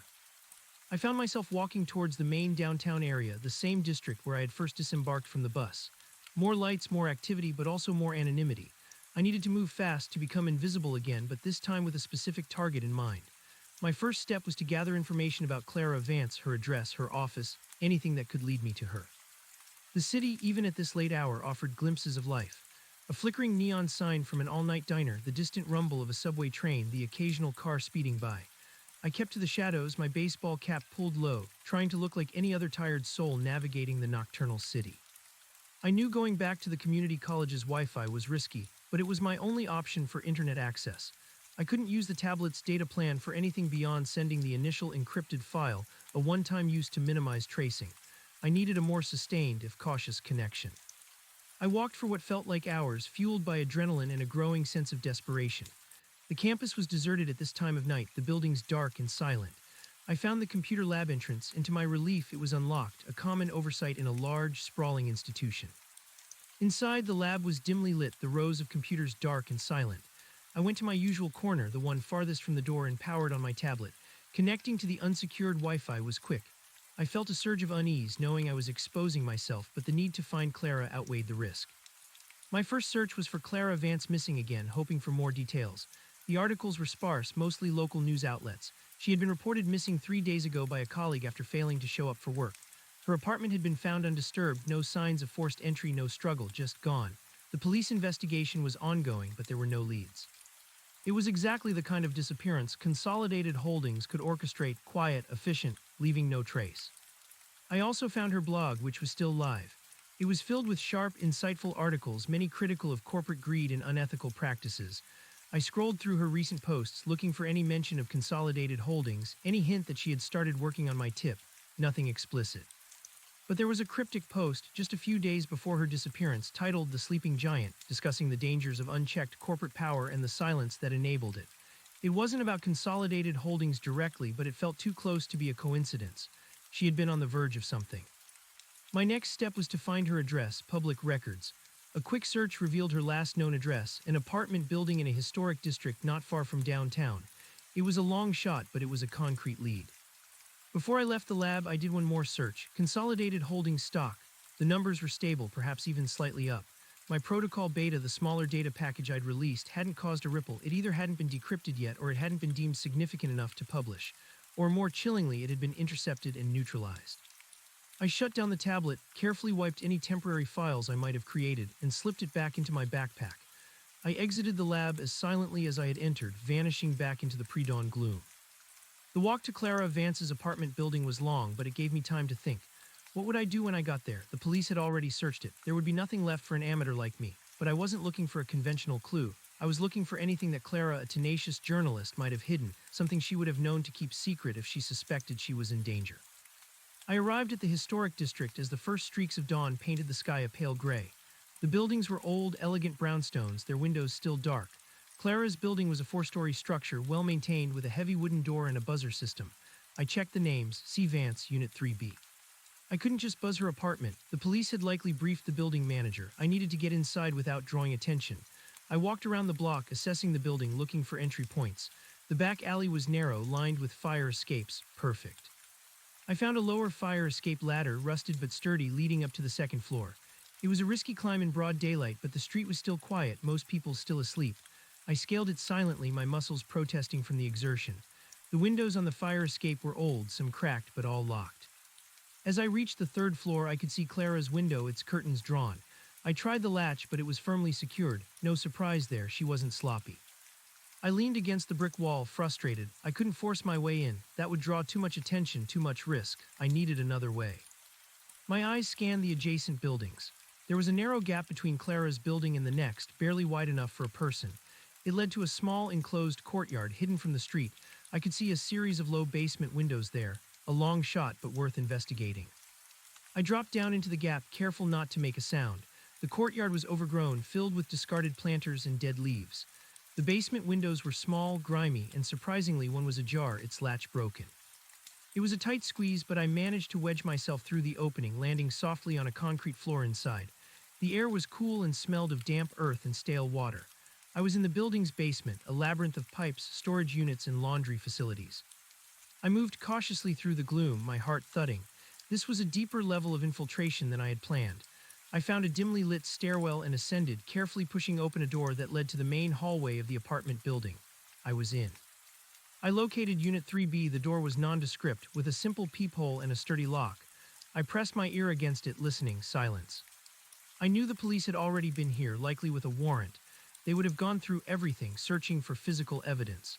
My only hope was that Clara had anticipated this, had hidden something in a way that only she would understand, something that an ordinary police search might miss. I couldn't pick the lock without tools, which I didn't have. But then I noticed a small, almost imperceptible smudge of what looked like white chalk dust near the base of the doorframe, on the wall, partially obscured by the carpet. It was barely visible, but my accountant's eye for detail, honed by months of meticulous observation, caught it. I leaned closer. It wasn't chalk, it was plaster dust, and next to it a tiny scratch on the molding. Had someone patched something, then removed it, or had something been dislodged during a search? I looked around the hallway, no cameras. I took out the small multi-tool I always carried, a habit from my pre-fugitive life, useful for everything from tightening a loose screw to opening a stubborn package. I carefully inserted the smallest blade into the tiny scratch on the molding. It gave way with a faint creak. Behind the molding, barely a finger's width deep, was a hollow space. My heart leaped. Clara had created a hiding spot. I carefully pried away a larger section of the molding. Inside the cavity, wrapped in a thin layer of plastic, was a small, worn leather-bound journal. I pulled it out, my hands trembling. This was it. This had to be it. I replaced the molding as best I could, making sure it looked undisturbed, then quickly retreated down the stairwell and out through the basement window, reversing my entry. I couldn't risk being found with this. Once outside in the relative safety of the alley, I opened the journal. It wasn't a diary. It was a meticulously kept record filled with Clara's sharp, decisive handwriting. It detailed her investigation into Consolidated Holdings, cross-referencing my initial anonymous tip with her own research. She had found public records, news articles, and even some leaked documents from other sources that corroborated parts of my story. She was building her own case. On the last page, dated the day before she went missing, was a chilling entry. They know or they suspect too many close calls. A strange man asking questions at the coffee shop downstairs. My internet connection acting up. Someone tried to access my files. The sleeping giant is awake. If I disappear, look for the gray swan. My contact at the financial blog, Mark, has a key. I'm meeting him tomorrow at the old observatory, 10 a.m. If I don't show, he knows what to do. My blood ran cold. The gray swan, her contact, Mark. The old observatory. She had laid a trail, a breadcrumb path for anyone who dared to follow, and I was now following it. But the meeting with Mark was yesterday. The day she went missing. Had he shown up, had Consolidated Holdings intercepted them. I had to find this Mark, and I had to go to the old observatory. I put the journal back in my backpack, a new sense of grim determination settling in. I had a lead, and I had a tangible piece of Clara Vance's courage in my hands. I started walking back towards the main thoroughfares, keeping an eye out for a newsstand. I needed a local paper, any paper, to check the date. My sense of time had become distorted in my fugitive life. The journal was dated yesterday from her perspective, but how many yesterdays ago was that relative to my current day? I found an open newsstand and bought a paper. The date confirmed my worst fear. Clara's meeting with Mark at the observatory had been 3 days ago. If she hadn't shown up, then Mark would have been waiting, exposed. Had Consolidated Holdings got to him too, or had he acted on her instructions? I quickly searched for Mark Financial Blog on my tablet. The blog was still active. I found an author page for a Mark Thorne, listed as a senior investigative writer. His profile picture showed a serious-looking man with a neatly trimmed beard. No recent articles by him, though. This was a major risk, but I had to find him. He was the next piece of the puzzle. He knew about the gray swan, whatever that was. I needed to make a decision about the journal. I couldn't carry it around indefinitely. It was evidence, yes, but it was also a liability. If they caught me with it, it would connect me directly to Clara. I decided to keep it for now. It was my only tangible link to her, my only proof that she had been pursuing the truth. My immediate priority was to find the old observatory and Mark Thorne. I searched for old observatory city name on my tablet. A defunct astronomical observatory, now a historical landmark, located on a hill overlooking the city. It was a public place but isolated, a perfect spot for a clandestine meeting. I needed to move. I couldn't risk lingering in the city center. I also needed to eat and rest. I found a small, cheap diner, paid cash for a plate of scrambled eggs and toast, eating quickly, my eyes constantly scanning the room. My hunger was finally sated, but the gnawing fear remained. After eating, I bought a cheap map of the city from a convenience store. I located the observatory, a dot on the outskirts of the urban sprawl. It would be a long walk, but I couldn't risk public transport right now. I needed to keep my movements unpredictable, off the grid. The journey to the observatory took the better part of the morning. I walked through residential neighborhoods, then increasingly sparse areas, eventually reaching the winding road that led up the hill. The sun was high now, beating down relentlessly. The observatory itself was an imposing, almost eerie structure. A large, dome-shaped building, its white paint peeling, its telescope aperture a dark, unblinking eye against the blue sky. It looked abandoned, surrounded by overgrown grass and a few dilapidated picnic tables. I approached cautiously, my senses heightened, every shadow a potential threat. No cars were parked nearby, no obvious signs of human presence. The air was still, broken only by the chirping of crickets and the distant hum of city life. I walked around the building, checking for any signs of recent activity. The main entrance was boarded up. A side door, however, looked less secure, with faded no trespassing signs nailed haphazardly around it. I pushed on the door. It groaned but held firm. The lock was rusted but robust. I couldn't force it without making a scene. My eyes scanned the perimeter. The windows were too high or boarded up. I was at a dead end. Then I noticed something small, almost invisible at the base of the side door. A single small, iridescent bead sparkling faintly in the sunlight. It looked like it had been part of a necklace or a bracelet. It was out of place, a tiny splash of color in the monochrome decay. My mind went back to Clara's journal. If I disappear, look for the gray swan. What did that mean? A code name, a physical object. I knelt, picking up the bead. It was smooth, cool, and undeniably artificial. It was too small to be significant on its own, but it was a clue, a deliberate mark. I looked around again. What else might be hidden? I scanned the ground, the wall, the overgrown bushes, nothing. I needed to think like Clara, a journalist, an investigator. She wouldn't leave a single meaningless bead. It had to be part of a larger message, a larger pattern. I remembered something from my training days, a security protocol for dead drops. Sometimes the key to finding a hidden item isn't the item itself, but its absence, or a subtle alteration in the environment. I looked at the ground again, focusing on the area directly in front of the side door. The grass here was slightly disturbed, as if something heavy had been dragged over it. And then I saw it, a faint impression in the soft earth, partially obscured by dead leaves, not a footprint but a shallow, elongated indent. I cleared away the leaves. Underneath, pressed into the dirt, was a faint outline like something rectangular had been placed there, then covered. And beside it, a loose rock that looked like it had been deliberately placed to cover it. My heart pounded. This was a dead drop. I carefully moved the rock, then began to dig with my hands, mindful of making as little disturbance as possible. The earth was soft, giving way easily. After a few minutes, my fingers brushed against something hard, metallic. I unearthed it, a small, waterproof metal box sealed with duct tape. My hands trembled as I pulled it out. This was Clara's gray swan. I retreated further into the bushes, out of sight of the road, and carefully pried open the box.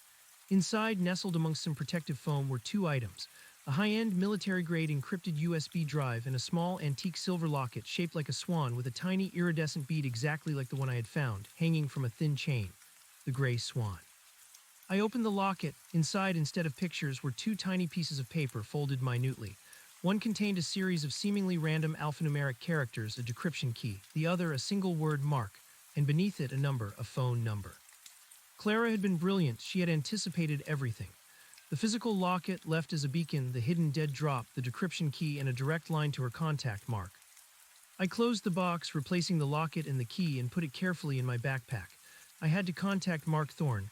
He was the only one who knew the next step, the full story of the gray swan. I needed a new burner phone. My old one was discarded. I couldn't use my tablet to call him, too traceable. I had cash enough for a cheap burner. I began the long walk back to the city, the weight of the metal box and the journal in my backpack feeling both heavy and hopeful. Clara was gone, but her fight wasn't over. She had left me a map. I walked past the coffee shop where I had worked, avoiding looking in. I was a ghost again, truly severed from my brief attempt at normalcy.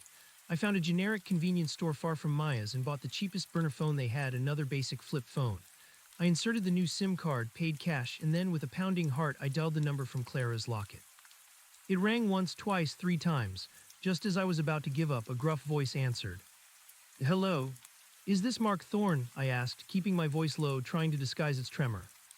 A pause, a suspicious intake of breath. "Who is this?"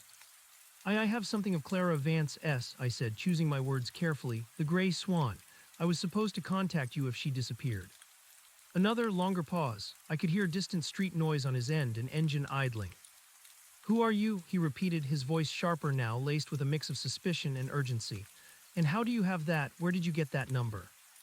"My name isn't important," I said, "but I was the one who gave Clara the initial tip. The Consolidated Holdings information. I'm the one on the run. I found the gray swan at the old observatory, just as she wrote in her journal." A click of recognition, then a sigh heavy with relief and weariness. "You're the accountant then, the one they're hunting. She mentioned you. She called you the Phantom." "Yes," I confirmed, a flicker of grim satisfaction. "Where is she, Mark? What happened to her?" "I don't know," he said, his voice dropping to a near whisper. "I waited at the observatory just as we planned. She never showed. I tried her phone, went to her apartment, nothing. Then the police started asking questions after her colleague reported her missing. I played dumb, of course, couldn't risk exposing myself." "Did you activate her instructions?" I pressed. "She said you know what to do if she didn't show." "Yes," he confirmed. "She gave me a dead man's switch, a series of encrypted files set to release if she didn't check in with me by a certain time. I activated it. It's out there, the Gray Swan files. They're encrypted heavily, but they're out." My heart leaped. Clara had done it. She had released her own evidence, her own investigation, a second wave of truth. And the key, I asked, thinking of the alphanumeric string in the locket. That's the problem, Mark said. She only gave me half of it, said the other half would be with her or in a safe place. She never gave me the full key. I clutched the phone tighter. I have it, I said, a wave of triumph washing over me. The other half of the key, it was in the locket, it was meant for you. A sharp intake of breath from Mark. You're serious, you have the full key. Yes, I confirmed.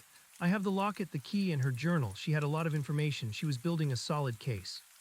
Good God, he murmured. This changes everything. This is bigger than I thought. What she gave me, it was damning but incomplete. Without the full key, it's just noise. We need to meet, I said, my mind racing. We need to combine what we have, her journal, the Gray Swan files. We can finish what she started. Meet where? He asked, his voice now cautious again. They're looking for you. They're looking for anyone connected to Clara. They'll be watching me. I know, I said, but we have to. This isn't just about us anymore. It's about Clara. It's about Consolidated Holdings. We need to expose them. All right, he said after a long moment of silence. Let me think. I'll need to set up a safe meeting, somewhere public but with multiple exits, and no one can know. We'll use this burner number. I'll text you a location and time within the next 6 hours. Don't call me again.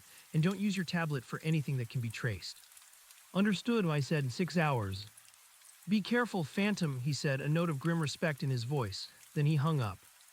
I stood there for a moment, the dead flip phone in my hand, the weight of the situation pressing down on me. I had a living contact, an ally, but he was likely a target too. We were both pawns in a very dangerous game. I discarded the burner phone in a different trash can, far from the convenience store. I was back to being truly off the grid, waiting for Mark's message. I needed to find a safe place to lay low until I heard from him. The streets were too exposed. I thought of the abandoned bandstand, but it felt too vulnerable now that I had a specific mission. I walked towards the riverfront, an older industrial part of the city. Lots of derelict warehouses, abandoned docks, places where a person could blend into the decay, become part of the urban detritus.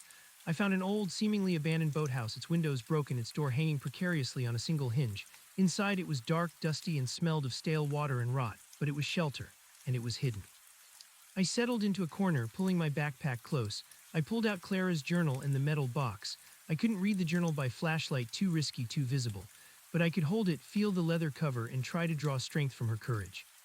The hours crawled by. My body ached from the walking. My mind replayed every detail of the last few days. The airport, Maya, Clara, Mark. It was all a blur of desperate decisions and narrow escapes.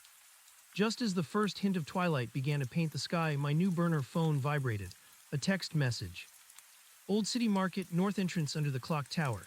9 a.m. tomorrow. Look for a copy of Moby Dick in a brown paper bag. No direct contact until then. Move like smoke.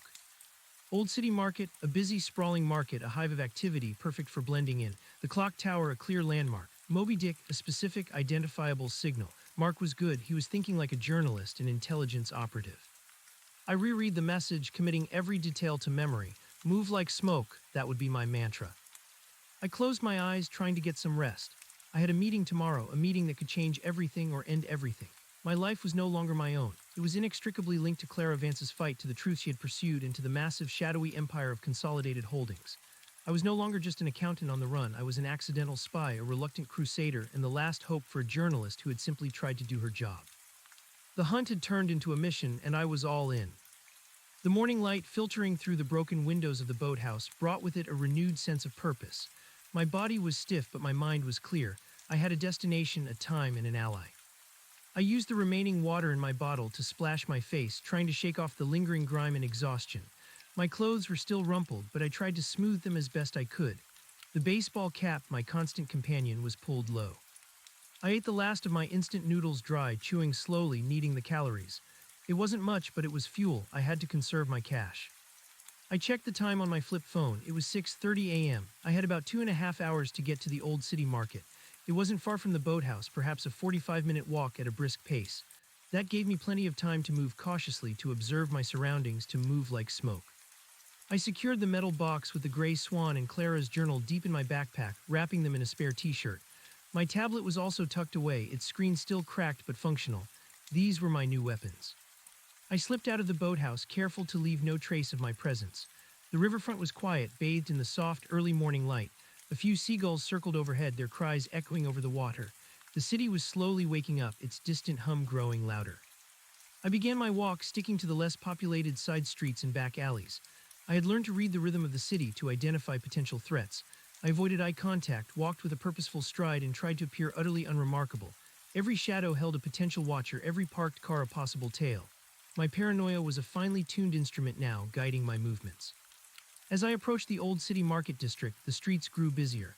Vendors were setting up stalls, the aroma of fresh produce and baking bread filled the air. Crowds of early shoppers and workers bustled past. It was a chaotic symphony, a perfect backdrop for anonymity. I located the north entrance of the market. Above it, a grand old clock tower, its hands showing 5 minutes to 9. I was early, which was good. It gave me time to observe, to scout the area for anything out of place. I found a relatively inconspicuous spot near a fruit stall, partially obscured by stacks of crates, giving me a clear view of the clock tower and the surrounding area. I pretended to be engrossed in the display of apples, but my eyes darted constantly, searching. The market was a vibrant tapestry of humanity. Families, tourists, local workers, no one seemed to be paying me any particular attention.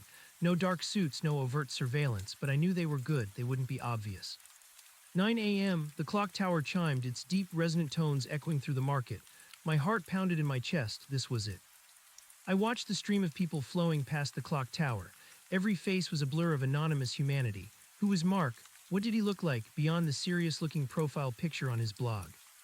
Then I saw him, a man slightly older than I had imagined from his picture, with a neatly trimmed beard just as I'd seen. He was holding a brown paper bag, not overtly displaying it, but holding it in a way that seemed deliberate, almost casual. And tucked into the top of the bag, peeking out, was the spine of a book, Moby Dick.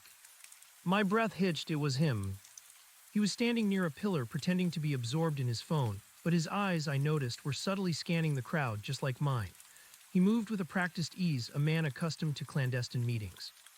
I stayed still, observing for another minute, making sure he wasn't being watched, that no one was paying him undue attention. Everything seemed clear. I began to move slowly, casually towards him, weaving through the bustling crowd. As I got closer, he looked up from his phone, his eyes meeting mine for a fleeting second. A flicker of recognition, then a subtle, almost imperceptible nod. He had seen me, he knew it was me. I reached the pillar, standing a few feet from him, pretending to look at a nearby flower stall. "Mark Thorne," I murmured, keeping my voice low. He turned, his face still neutral, but his eyes held a wary intelligence. "John Smith, I presume." "Something like that," I confirmed. "I have Clara's journal and the Gray Swan in the other half of the key." He nodded, his gaze sweeping over my face, assessing me. "Good, we need to move. This isn't a safe place to talk." "Where to?" I asked. "My car is parked a few blocks away," he said. "It's secure, we can talk there, walk separately. Don't follow me too closely, but keep me in sight if anything looks off, abort. We meet again tomorrow, same time, same place." "Understood," I replied. He started walking, casually, purposefully, melting into the crowd. I waited a few seconds, then followed, keeping a comfortable distance, my eyes constantly scanning, my senses on high alert. This was it. The real game had begun.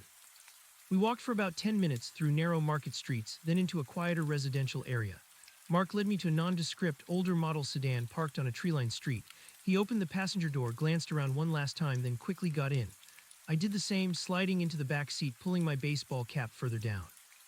The interior of the car was clean but utilitarian. Mark turned the engine on but didn't put it in drive. He just let it idle, the hum of the engine a low counterpoint to the city sounds. "All right," he said, turning to face me, his expression grim. "Let's see it." I unzipped my backpack, pulling out the metal box and Clara's journal. I handed them to him. He examined the box, feeling its weight, then opened it, his eyes lingering on the locket, then on the tiny, folded pieces of paper. "So this is the Gray Swan," he murmured, a note of reverence in his voice. He took out the alphanumeric string, comparing it to a similar piece of paper he pulled from his wallet. His eyes widened. "It matches, you really have it, the full decryption key." He then opened Clara's journal, flipping through its pages, his brow furrowed with concentration. "This is extensive," she was thorough, "even more than I thought." He paused on the last entry, the one about the sleeping giant. A muscle in his jaw twitched. She was close, too close. "What did she give you?" I asked. "A secure cloud link, heavily encrypted," he explained. "Similar to what you probably sent, but it was just the first layer, the outline. Without this full key, it's impenetrable." He tapped the metal box. "She knew they'd come for her. She had a plan, a contingency." "We need to combine everything," I urged. "Her files, her journal, my memories, we can bring them down." He nodded slowly. "We can try, but this won't be easy. Consolidated Holdings has reached. They have power. They're effectively above the law." "I know," I said. "I've been running from them for weeks, but I'm not running anymore. Clara didn't give up, and neither will I."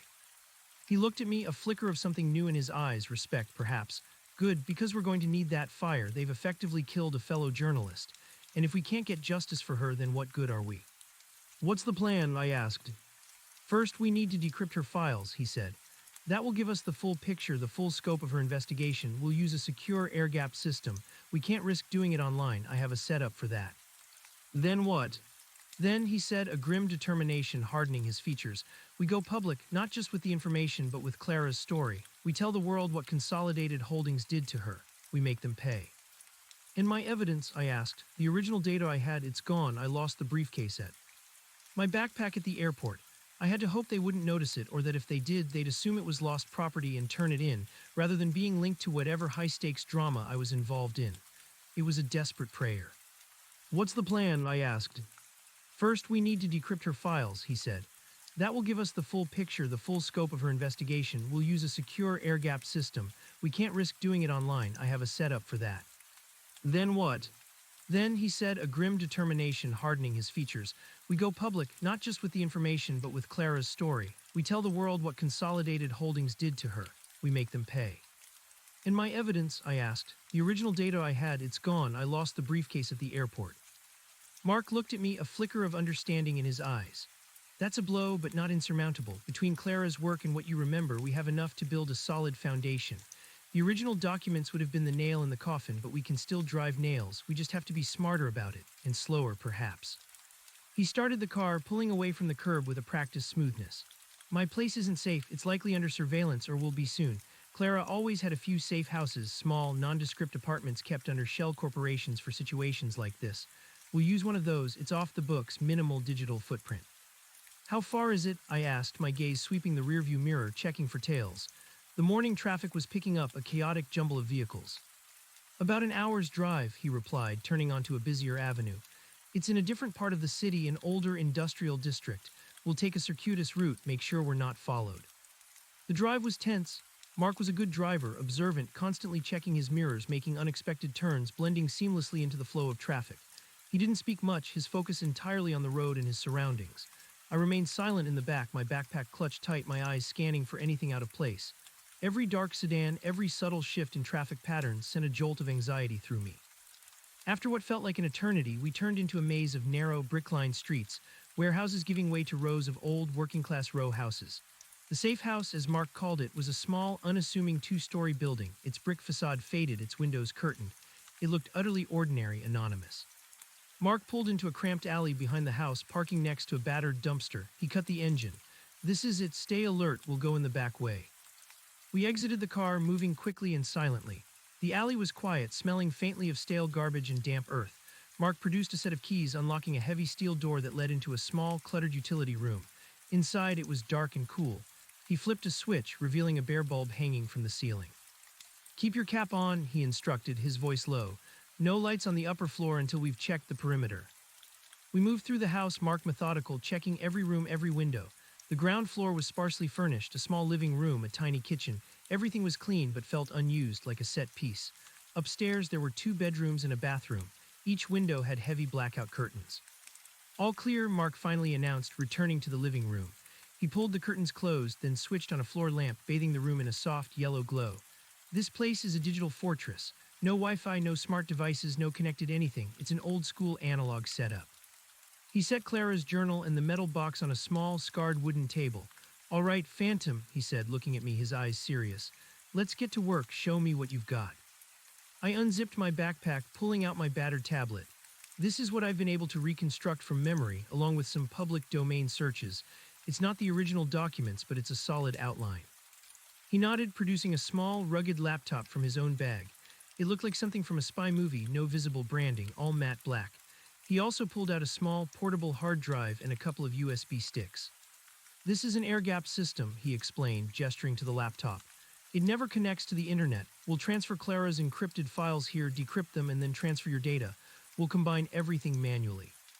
He carefully inserted Clara's military-grade USB drive from the metal box into the laptop. This is the Gray Swan data, Clara's full investigation. He then opened the locket, taking out the tiny piece of paper with the alphanumeric key. He meticulously typed it into the laptop, his fingers flying across the keyboard. A progress bar appeared on the screen, slowly filling. The laptop whirred softly.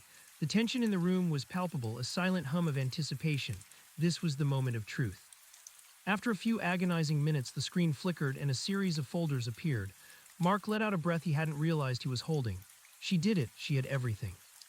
He started opening files, his eyes widening with each new document.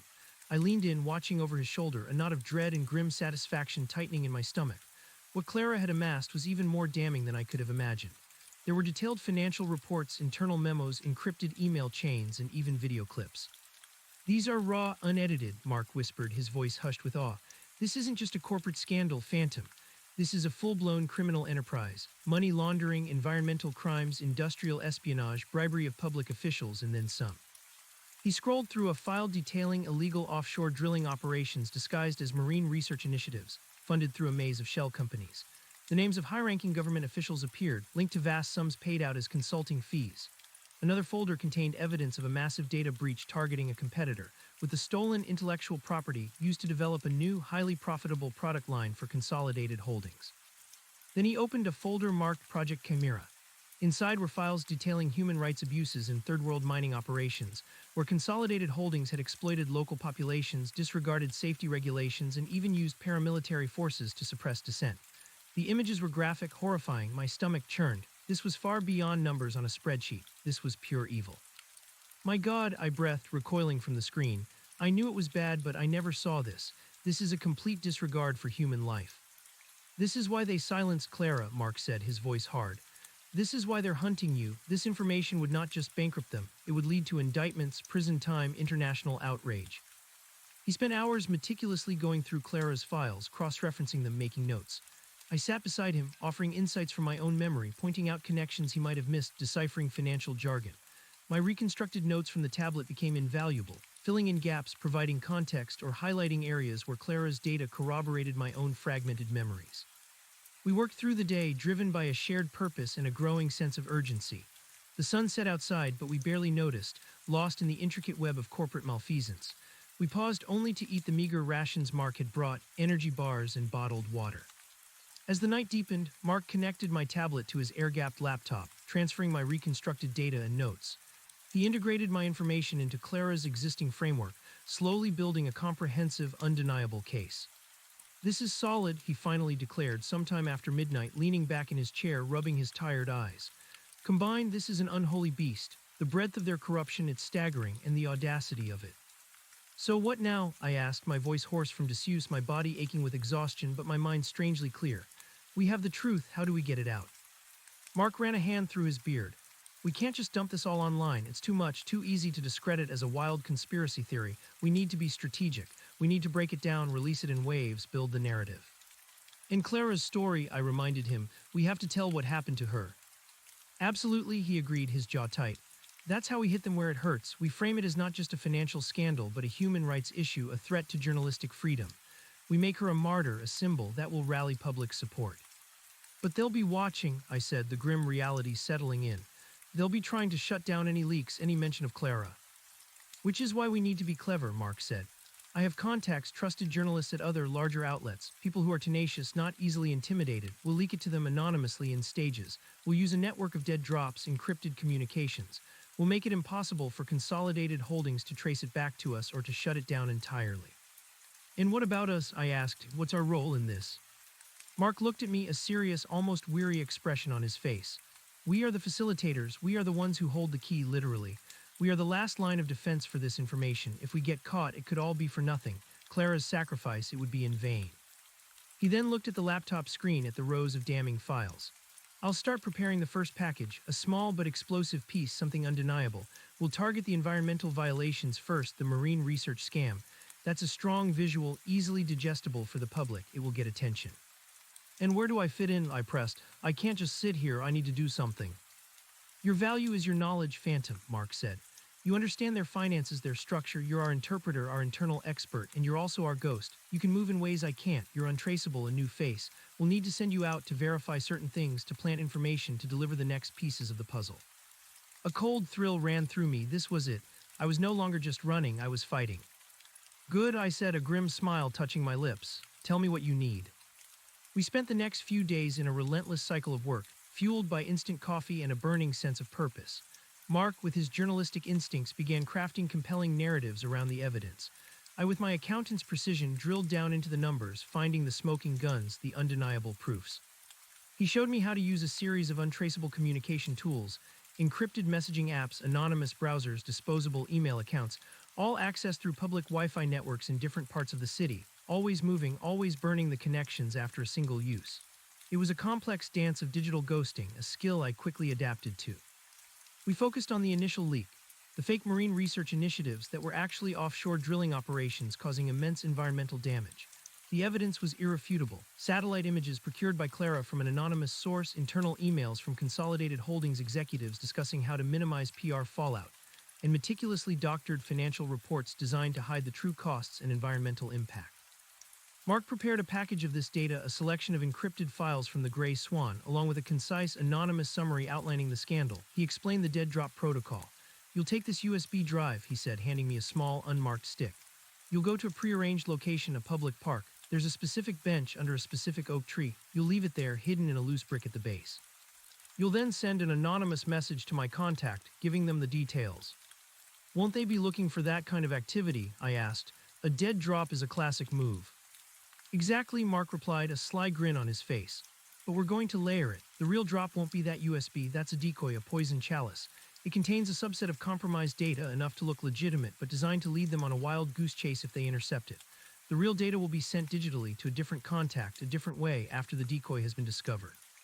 My accountant's mind, always appreciative of intricate schemes, nodded. "A false flag, brilliant." "Clara's idea mostly," he admitted. "She was always 2 steps ahead, always assumed the worst-case scenario. It saved her files." The day of the first drop arrived. I felt a surge of adrenaline, a familiar terror mixed with a new, exhilarating sense of purpose. I was dressed in my generic thrift store clothes, my baseball cap pulled low, and a pair of cheap sunglasses masking my eyes. I was a phantom, an urban chameleon. I made my way to the designated park, moving with a practiced nonchalance. The park was bustling with lunchtime crowds, families, students, a perfect cover. I located the specific bench under the ancient oak tree. I discreetly felt around the base, finding the loose brick. With a quick, fluid motion, I slipped the decoy USB drive into the cavity, pushing it deep into the earth, then replaced the brick. I lingered for a moment, pretending to tie my shoe, scanning the area. No one seemed to notice. Then I went to a nearby cafe, connected to their unsecured Wi-Fi with my tablet and a burner VPN, and sent the anonymous message to Mark's first contact, detailing the location of the decoy drop. I immediately wiped my digital traces, burned the VPN connection, and shut down the tablet. My part of the first phase was complete, now the waiting game. We returned to the safe house, hunkering down, monitoring news feeds and online forums from Mark's secure but internet-connected laptop. We couldn't use the air-gap system for this, so he had a separate, heavily firewalled and anonymized laptop for internet access. "They'll find the decoy within hours," Mark predicted. "Consolidated Holdings has people everywhere. They'll be watching for any new leaks." True to his word, a few hours later, a small, obscure blog known for sensationalist headlines published a piece claiming to have exclusive, leaked documents exposing Consolidated Holdings' environmental fraud. The article was poorly written, full of factual errors, and the documents it presented were garbled, incomplete versions of the decoy data. "Bingo," Mark said, a satisfied grin spreading across his face. "They bit. They found the decoy, and they immediately tried to discredit it by leaking it through a controlled channel, making it look like amateur hour. It confirms they're desperate to control the narrative." "So now what?" I asked. "Now we release the real information," Mark said, his eyes gleaming. "We wait for the dust to settle, for the initial splash of their controlled leak to die down. Then we hit them with the truth." The next few days were a blur of nervous anticipation. The fake leak gained some traction in the fringes of the internet, but was quickly dismissed by mainstream media as unsubstantiated. Consolidated Holdings released a bland, corporate statement denying all allegations, blaming disgruntled former employees spreading malicious rumors. Then Mark activated the real release. He sent the fully decrypted Gray Swan files, the detailed environmental fraud, along with a carefully crafted anonymous submission to his primary, trusted contact at a major investigative journalism outlet. This journalist, a seasoned veteran known for her tenacity, would know how to handle it. We waited. The silence was agonizing. Hours stretched into days. Had it been intercepted? Had his contact dismissed it? Then the storm broke. It started with a single, meticulously researched article on the front page of an internationally respected newspaper. The headline screamed, "Consolidated Holdings implicated in massive offshore drilling scandal, allegations of environmental catastrophe." The article detailed the marine research initiatives with cold, hard facts, citing internal documents, satellite imagery, and expert analysis. It was undeniable. Within hours, the story exploded. Other news outlets picked it up, cable news channels ran segments, social media was ablaze. Consolidated Holdings stock took a nosedive. Calls for investigations flooded in from environmental groups and government agencies. Mark and I watched it unfold from the safe house, a mixture of exhilaration and grim satisfaction washing over us. The first nail had been driven. "This is just the beginning," Mark said, his face illuminated by the glow of the laptop screen. "This confirms our credibility. Now we hit them with the human rights abuses, we hit them with the industrial espionage, and we tell Clara's story." The next few weeks were a whirlwind. Mark and I orchestrated a series of further leaks, each more devastating than the last. We used different dead drops, different digital pathways, different contexts, always carefully masking our identities, always moving like smoke. The evidence from Clara's Gray Swan files, combined with my financial insights, painted an increasingly grim picture of Consolidated Holdings. The company was in freefall. Their stock plummeted, their CEO was forced to resign amidst growing calls for his arrest, and multiple governments launched criminal investigations. The sleeping giant was not just awake, it was crumbling. But as the pressure on Consolidated Holdings intensified, so did their hunt for us. We knew they would be desperate, lashing out like a cornered animal. We felt their net tightening, even from the supposed safety of the safe house. Unfamiliar cars were occasionally spotted on the street, lingering too long. Strange, faint signals sometimes appeared on Mark's network analysis tools, indicating attempts at surveillance. "They're getting closer," Mark warned, his face etched with worry. "They're probably leveraging every intelligence agency, every private security firm they own. We need to be ready to move at a moment's notice." We started preparing for our next move, a final decisive blow, releasing Clara Vance's full story, her disappearance, her courage, and the desperate attempts by Consolidated Holdings to silence her. This wasn't just evidence, it was a rallying cry. "This is the one that will make them irredeemable," Mark said, his voice grim. "This is the one that forces accountability, not just for their crimes, but for what they did to Clara. We name names, we tell the world who gave the orders." The package we prepared included the final, most damning pieces of evidence. The internal communications detailing the plot to abduct Clara, the specific individuals within Consolidated Holdings responsible, and even a chilling audio recording Clara had managed to make, hidden in her files, of a threatening phone call she received days before her disappearance.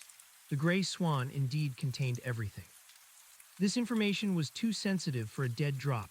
It had to be delivered personally, by someone who could verify its authenticity and tell Clara's story with the conviction it deserved. Mark, as Clara's colleague, was the logical choice. "I have to deliver this myself," Mark stated, his eyes resolute. "To a trusted editor, someone who will understand the weight of this, I'll need to go off-grid for a while after it's published, disappear." "And me?" I asked, a mix of fear and determination in my voice. "You're the key witness," he said. "The accountant, the phantom, the one who started it all. If they catch you, they'll try to discredit everything. They'll say you're a rogue employee, a mentally unstable individual seeking revenge. We need to keep you safe, keep you hidden, so that when the time is right, your voice can be heard." He then laid out his plan for me. "You'll go completely off-grid, no contact with anyone, no digital footprint. I've arranged a location far from here, a remote cabin in the wilderness. It's stocked, secure, and completely isolated. No internet, no phone signal, no road access for miles. You'll stay there, silent, invisible. I'll provide you with a means of emergency contact, a satellite phone that only works one way, to send a pre-programmed distress signal to me if you absolutely need to, but only use it in a dire emergency." A remote cabin in the wilderness. The thought was both terrifying and appealing. Total isolation, but also total safety from the relentless hunt. "What about food, supplies?" I asked. "It's stocked for months," he assured me. "Water is from a spring, heat is from a wood-burning stove. You'll be a hermit, a phantom in the woods, but you'll be safe and you'll be alive." "And when do I come out?" "When the storm has passed," Mark said, a grim smile touching his lips. "When Consolidated Holdings is in shambles, when the arrests have been made, when the public has moved on to the next scandal, then we can consider bringing you out. But until then, you are a ghost, you do not exist." The plan was set. Mark would make the final, definitive leak, exposing Clara's fate and the orchestrators behind it. I would vanish into the wilderness, becoming truly invisible. The night before Mark was to leave for his final mission, we sat in the dimly lit living room of the safe house, the air thick with unspoken tension.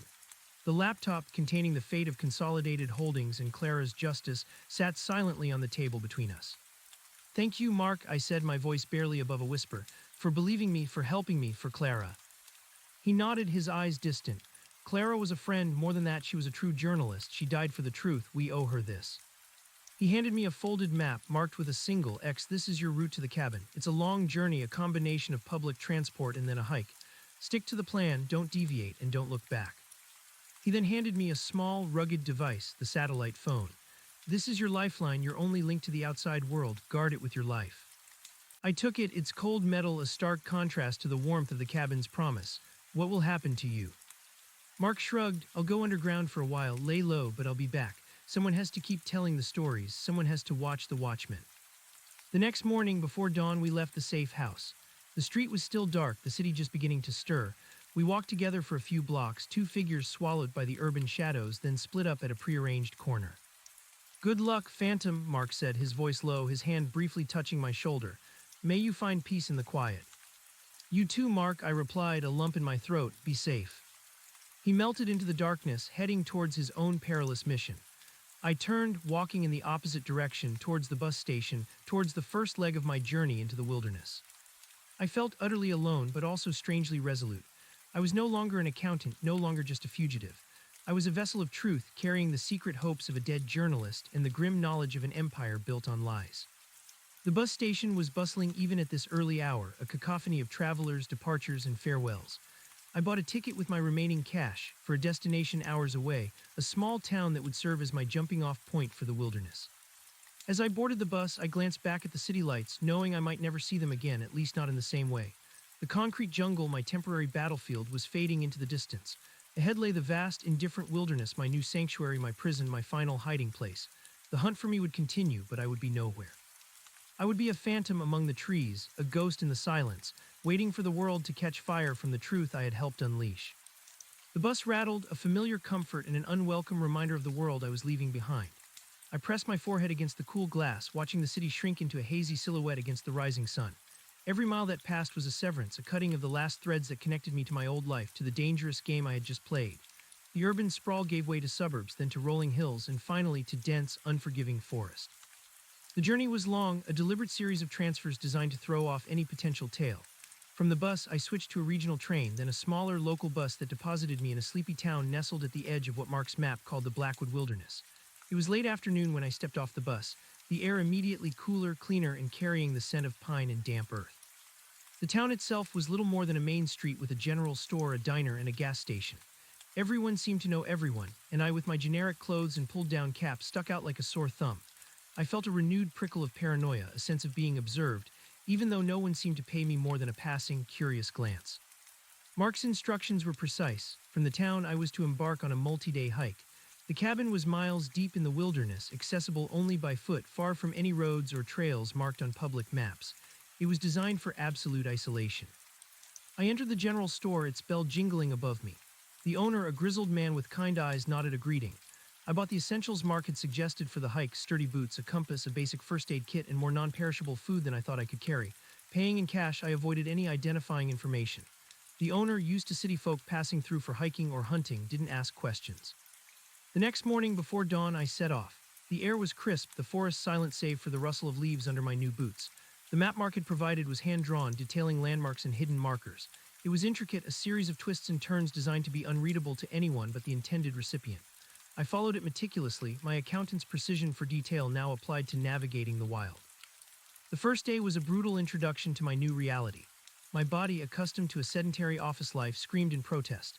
My shoulders ached under the weight of the backpack, my legs burned with every incline. The forest was beautiful but menacing. Every snapping twig, every rustle in the undergrowth made me jump, my mind still conditioned to see threats where there were only squirrels or deer. I forced myself to focus on the immediate task, putting one foot in front of the other, following Mark's careful markings, pushing deeper into the green labyrinth. I camped that night under a makeshift tarp, exhausted, my body throbbing with a dull ache. The silence of the wilderness was profound, a stark contrast to the constant hum of the city. It was terrifying and strangely peaceful all at once. I felt utterly alone, a tiny speck in a vast, indifferent world. Sleep came fitfully, punctuated by strange forest noises and the lingering fear that I had not truly escaped. The second day was equally challenging. My muscles were stiff, but I pushed through, driven by the knowledge that this was my only path to safety. The landscape grew wilder, the trees denser, the terrain more rugged. I passed by small, rushing streams and ancient, gnarled trees that seemed to watch me with silent judgment. The world of spreadsheets and shell corporations felt a million miles away, a fading dream. Late in the afternoon of the third day, as the sun began to dip below the towering pines, I saw it, a thin wisp of smoke curling lazily above the treetops. My heart hammered with a mixture of relief and trepidation. The cabin. I approached cautiously, every sense on high alert. Mark had assured me it was safe, but paranoia was a deeply ingrained habit now. The cabin was nestled in a small clearing, almost swallowed by the surrounding forest. It was a simple rustic structure of rough-hewn logs with a stone chimney and a small porch. It looked like something out of a forgotten pioneer tale. The door was unlocked, as Mark had said. I pushed it open, stepping into a single main room. It was Spartan but clean and well-maintained. A stone fireplace dominated one wall, a simple wooden table and two chairs in the center, and a narrow cot pushed into a corner. Shelves lined another wall, stocked with canned goods, dried foods, and essential supplies. A stack of chopped firewood was neatly piled next to the hearth. A small but well-maintained wood-burning stove stood in one corner, clearly the primary source of heat and cooking. It was more than I could have hoped for, a true sanctuary. I dropped my backpack with a thud, the sound echoing in the quiet room. My body slumped onto the cot, the exhaustion finally catching up to me. I was safe, for now. I had escaped the hunters, vanished into the wilderness, become the phantom Mark had called me. The first few days in the cabin were a blur of recovery and adjustment. My body slowly healed from the arduous hike. I learned the rhythm of the cabin, tending the fire, fetching water from the nearby spring, preparing simple meals from the canned goods. I explored the immediate vicinity, familiarizing myself with the terrain, finding the best routes to the spring and the woodpile. Mark had left an axe and a saw, tools that felt alien in my accountant's hands, but I learned to use them, awkwardly at first, then with increasing efficiency. The physical labor was a welcome distraction, a way to anchor myself in the present, to keep the ghosts of the past at bay. The cabin had no electricity, save for a few battery-powered lanterns Mark had provided. At night, the only light came from the crackling fire in the hearth, casting flickering shadows on the log walls. It was a stark, primal existence, a world away from the fluorescent hum of my old office. My biggest challenge was the silence, the profound, unending silence of the wilderness. It was a vacuum that my mind struggled to fill, often replaying the terrifying moments at the airport, the faces of the agents, the grim headlines about Clara. Guilt gnawed at me, a constant companion. Had Mark succeeded? Was Consolidated Holdings truly crumbling? Or had they simply moved on, leaving me here alone and forgotten? The satellite phone Mark had given me sat on the shelf, a small black rectangle, its single pre-programmed distress button a constant temptation. I resisted. Mark's instructions had been absolute: use it only in a dire emergency. Curiosity, fear, and a desperate need for information warred within me, but I held firm. My survival depended on following his rules. Weeks turned into a month. My body hardened, my hands calloused. I learned to identify edible berries and mushrooms, to set snares for small game, though I never actually caught anything, my urban sensibilities making me squeamish about the idea. I became adept at chopping wood, at starting a fire with flint and steel, at living off the land. I was transforming slowly but surely from a timid accountant into a wilderness survivalist. My mental state, however, remained fragile. The isolation was a double-edged sword. It provided safety but also bred a profound loneliness. I talked to myself sometimes just to hear the sound of my own voice. I read the few books Mark had left, classics like Walden and Robinson Crusoe, tales of solitude and self-reliance, finding strange comfort in their pages. I even started sketching in a small notebook I found, rough drawings of the trees, the animals, the cabin itself. It wasn't art, but it was a way to process the endless quiet, to give form to my observations. One afternoon, I decided I couldn't bear the complete informational blackout any longer. Mark had said the cabin was stocked for months, but he hadn't given a timeline for when he might try to make contact. The silence from him was deafening. I needed to know if my sacrifice and Clara's had meant something. I reasoned that a brief, carefully planned trip to the edge of the wilderness, to a place where I might pick up a faint radio signal, wouldn't compromise my location. It was a risk, but the psychological toll of not knowing was becoming unbearable. I hiked for a full day, following Mark's map, but veering towards a different edge of the vast forest, towards a small gravel road that he had marked as seldom used. I carried my backpack, my satellite phone still untouched, and a small battery-powered radio I had found in the cabin, hoping it still worked. I reached the road as dusk settled, finding a secluded spot behind a thicket of bushes. I pulled out the radio, its plastic casing dusty, its dial stiff. I turned it on, the static immediately filling the air, a harsh, grating sound after weeks of silence. I slowly turned the dial, searching for any faint signal. Static, static, static, despair began to creep in. Then a faint crackle, a whisper of a human voice buried under layers of noise. I painstakingly adjusted the dial, straining to hear. It was a local news station, barely audible, fading in and out. Consolidated Holdings, unprecedented collapse, CEO arrested. Henderson implicated, widespread fraud, environmental devastation, human rights abuses. My breath hitched, my heart pounded against my ribs, a frantic drumbeat of vindication and shock. It was happening. Mark had succeeded. The leaks had worked. Consolidated Holdings was crumbling. Henderson, my old boss, arrested. The reporter's voice was a barely coherent mumble, but the words Clara Vance, investigative journalist, tragic disappearance, posthumous Pulitzer cut through the static with chilling clarity. Posthumous Pulitzer, Clara was dead. The news hit me like a physical blow, a cold wave of grief and guilt washing over me. She had been a hero, a martyr for the truth, and I had been the one who led her to her fate. I listened for as long as the faint signal allowed, piecing together fragments of the story. Massive protests, international sanctions, multiple executives arrested. The sheer scale of the fallout was immense, beyond anything I had imagined. My name wasn't mentioned, nor was Mark's. We were still phantoms, our roles hidden behind the anonymous leaks. As darkness fully enveloped the forest, the radio signal died completely, leaving me in a profound, heavy silence. The victory was bittersweet. Consolidated Holdings was ruined, but Clara was gone. And I was still here, alone, a ghost in the wilderness, haunted by the consequences of my actions. I hiked back to the cabin under a starless sky, the weight of the news pressing down on me. Sleep that night was impossible. I sat by the fire, watching the flames dance, Clara's face flashing in my mind. The Pulitzer, a testament to her courage, a mournful echo in my isolated world. The news, though fragmented, brought a strange sense of clarity. The mission was accomplished. Consolidated Holdings was being dismantled, but my own future remained uncertain. Mark had said I would stay hidden until the storm passed, but how long was that, and what then? Would I ever be truly free? The following weeks were a different kind of endurance test. The adrenaline of the leak had faded, replaced by a lingering sadness for Clara and a new kind of existential dread. My purpose, which had been to expose Consolidated Holdings, was fulfilled. Now I was just waiting in silence, waiting for a signal, waiting for a new direction. I began to explore further afield from the cabin, venturing deeper into the forest, always with Mark's map and my compass. I learned to track animals, to read the signs of the forest. I found hidden waterfalls, ancient caves, vast silent clearings. The wilderness was slowly becoming less menacing, more of a home, albeit a temporary one. I became more self-sufficient, relying less on the canned goods, experimenting with foraging for wild edibles.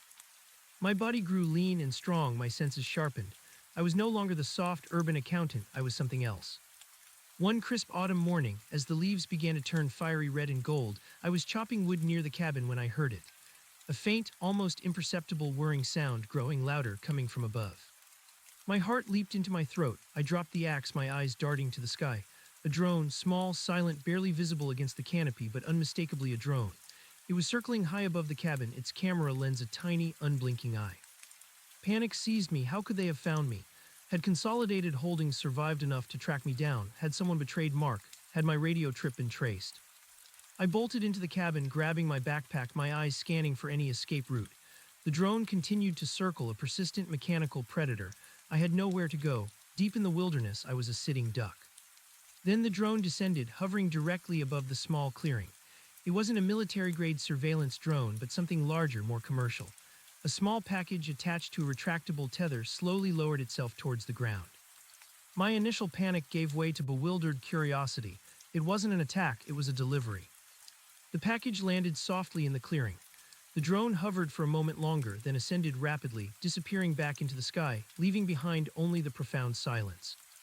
I approached the package cautiously, my heart still thudding. It was a simple, unmarked cardboard box sealed with heavy tape. I picked it up. It was surprisingly light. I carried it inside the cabin, my hands trembling slightly. I tore open the tape. Inside, nestled in shredded paper, was a brand new high-end satellite phone, identical to the one Mark had given me, but clearly newer. And beneath it, a single folded piece of paper.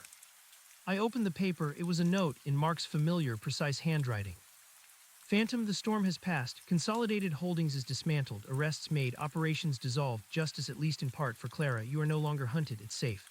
The new phone is for you, pre-programmed with my new secure number. Call me when you're ready. There's a new game afoot. We need your particular talents, Mark.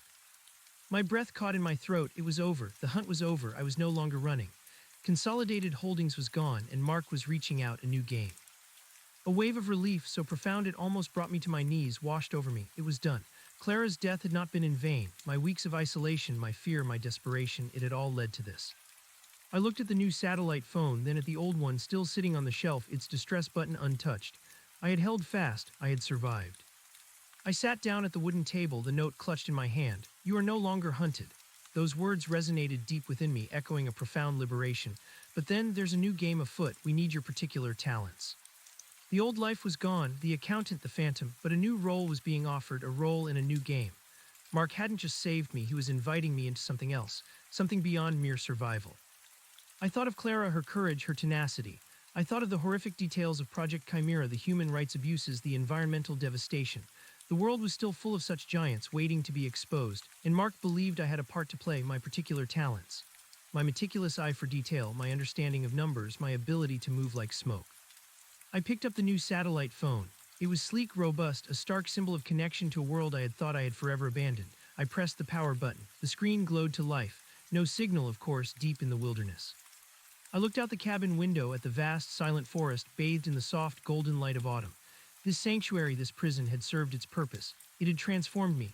The fear was still there, a lingering echo, but it was now tempered by something new, a sense of purpose, a quiet strength. I wasn't an accountant anymore. I was a survivor, a ghost, an accidental crusader, and a new chapter was about to begin. The wilderness had given me refuge, had forged me anew. Now the world outside was calling, and it seemed I was ready to answer. I had to decide.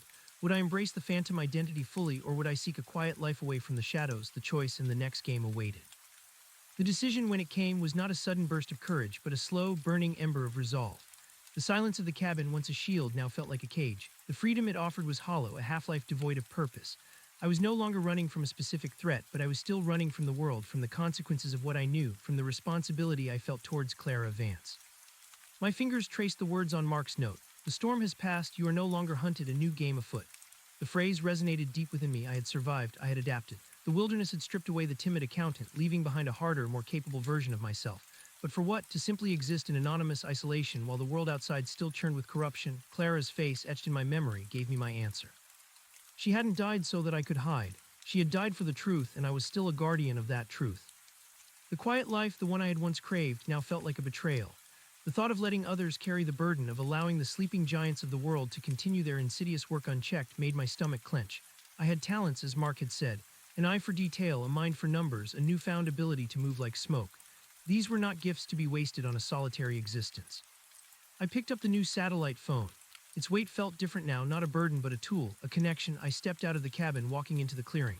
The golden light of autumn bathed the forest, painting the leaves in a symphony of reds and golds. Taking a deep breath of the crisp air, I extended the antenna, and for the first time in months, I pressed the power button, intentionally connecting to the outside world. The screen flickered to life. A signal bar appeared, strong and clear. My hand trembled slightly as I scrolled to Mark's pre-programmed number. This was it, the point of no return. I pressed call.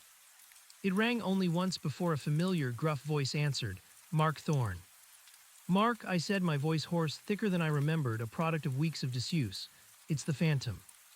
A beat of silence, then a profound sigh of relief, followed by a low chuckle.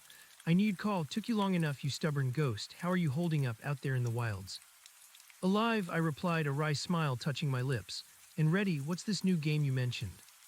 First, the good news, Mark said, his voice now imbued with a clear, professional tone, but with an underlying warmth.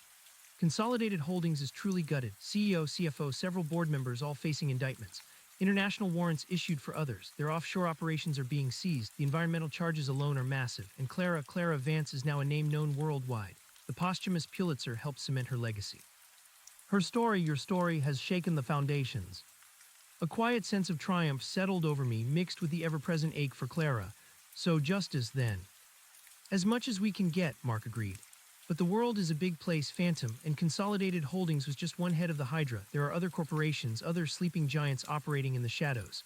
And some of the people who worked for Consolidated, the real puppet masters, they disappeared. They're still out there, biding their time. The new game, I prompted. Precisely, Mark confirmed. Clara, she wasn't just investigating Consolidated Holdings. She had a broader project, a network. She was assembling a team, a very small, very specialized group of individuals dedicated to exposing corporate malfeasance on a global scale. Unearthing the truth, no matter how deeply buried. She called it the Watchers.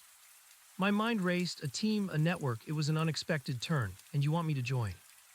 You're already in, Phantom, Mark said, a hint of amusement in his voice.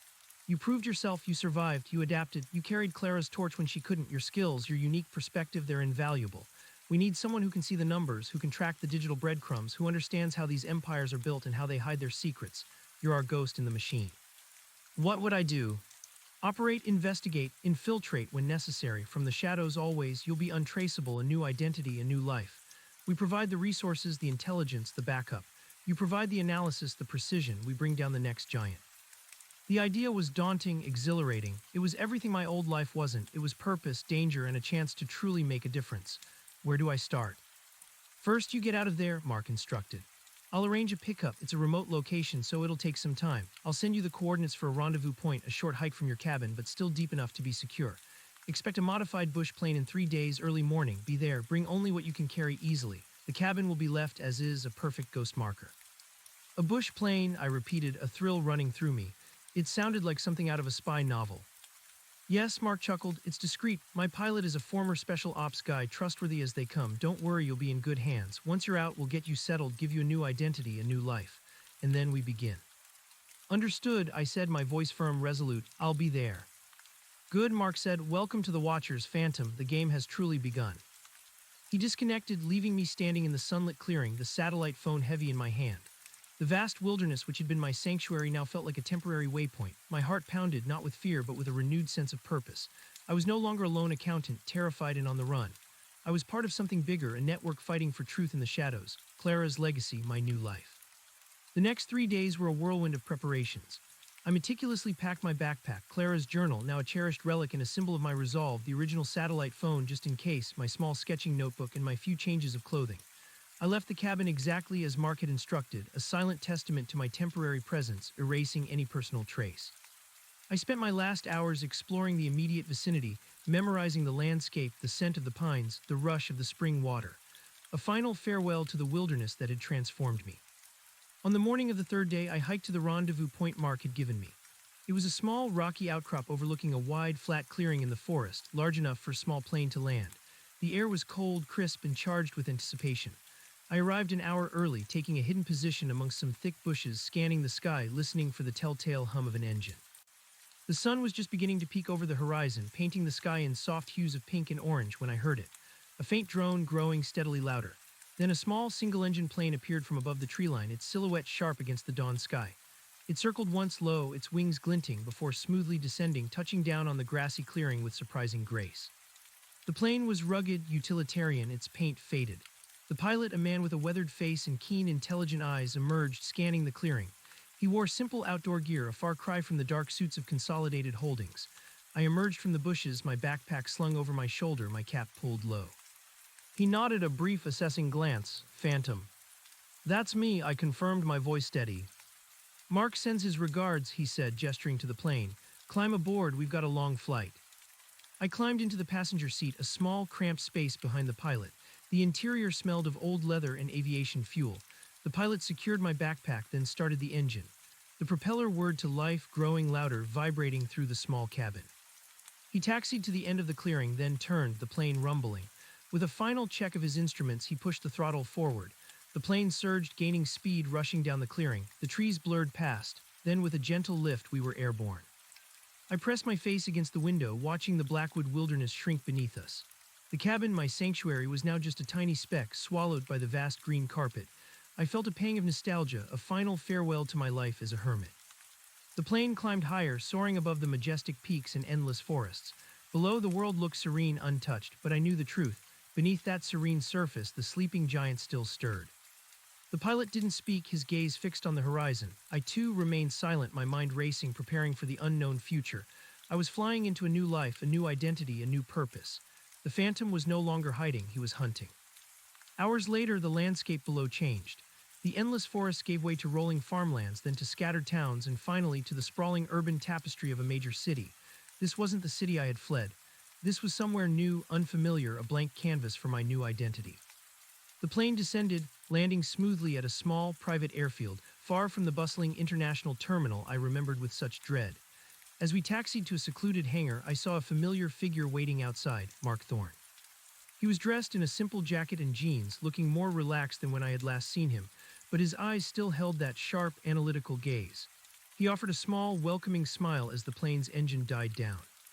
I stepped out onto the tarmac, feeling the solid ground beneath my feet, the cool breeze on my face.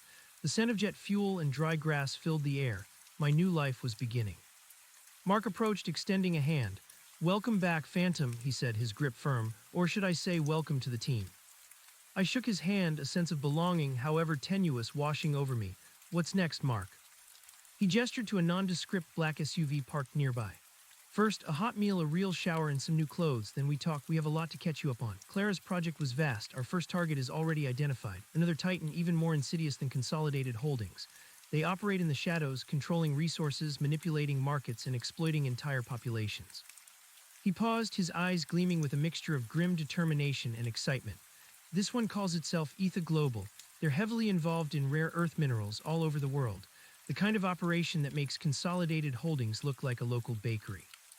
Ether Global, the name was new, but the sound of it, the cold implication of its reach, sent a shiver down my spine. The Hydra indeed had many heads. They've been implicated in severe human rights abuses, environmental devastation on an unimaginable scale, and extensive bribery networks to keep their operations hidden, Mark continued. We've had whispers, fragmented reports, but no one has been able to truly penetrate them. They're tighter, more ruthless than anything we've faced.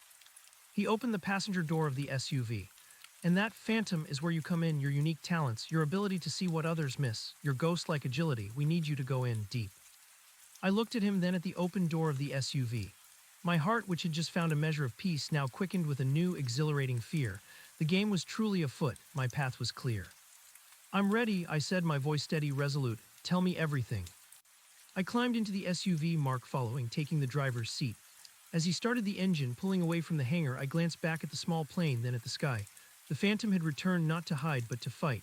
The world was still full of darkness, but now there was a glimmer of light, a small band of watchers ready to stand against the giants. Mark drove through the city towards a part of town I didn't recognize, a district of modern buildings and bustling streets. He didn't speak much, letting me absorb the new environment, the shift from silent wilderness to vibrant urban sprawl. The anonymity of the city was a different kind of camouflage, a vast ocean in which a single drop could disappear. We arrived at a nondescript apartment building, modern and sleek, blending seamlessly into its surroundings. It was far from the old, derelict safe house. This felt more permanent, more professional. This is your new base, Mark announced as we parked in an underground garage.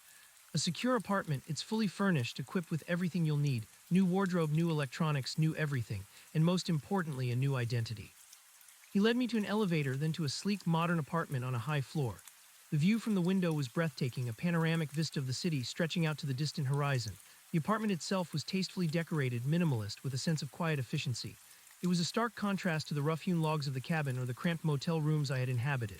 This was a place for work, for strategy, for building a new life.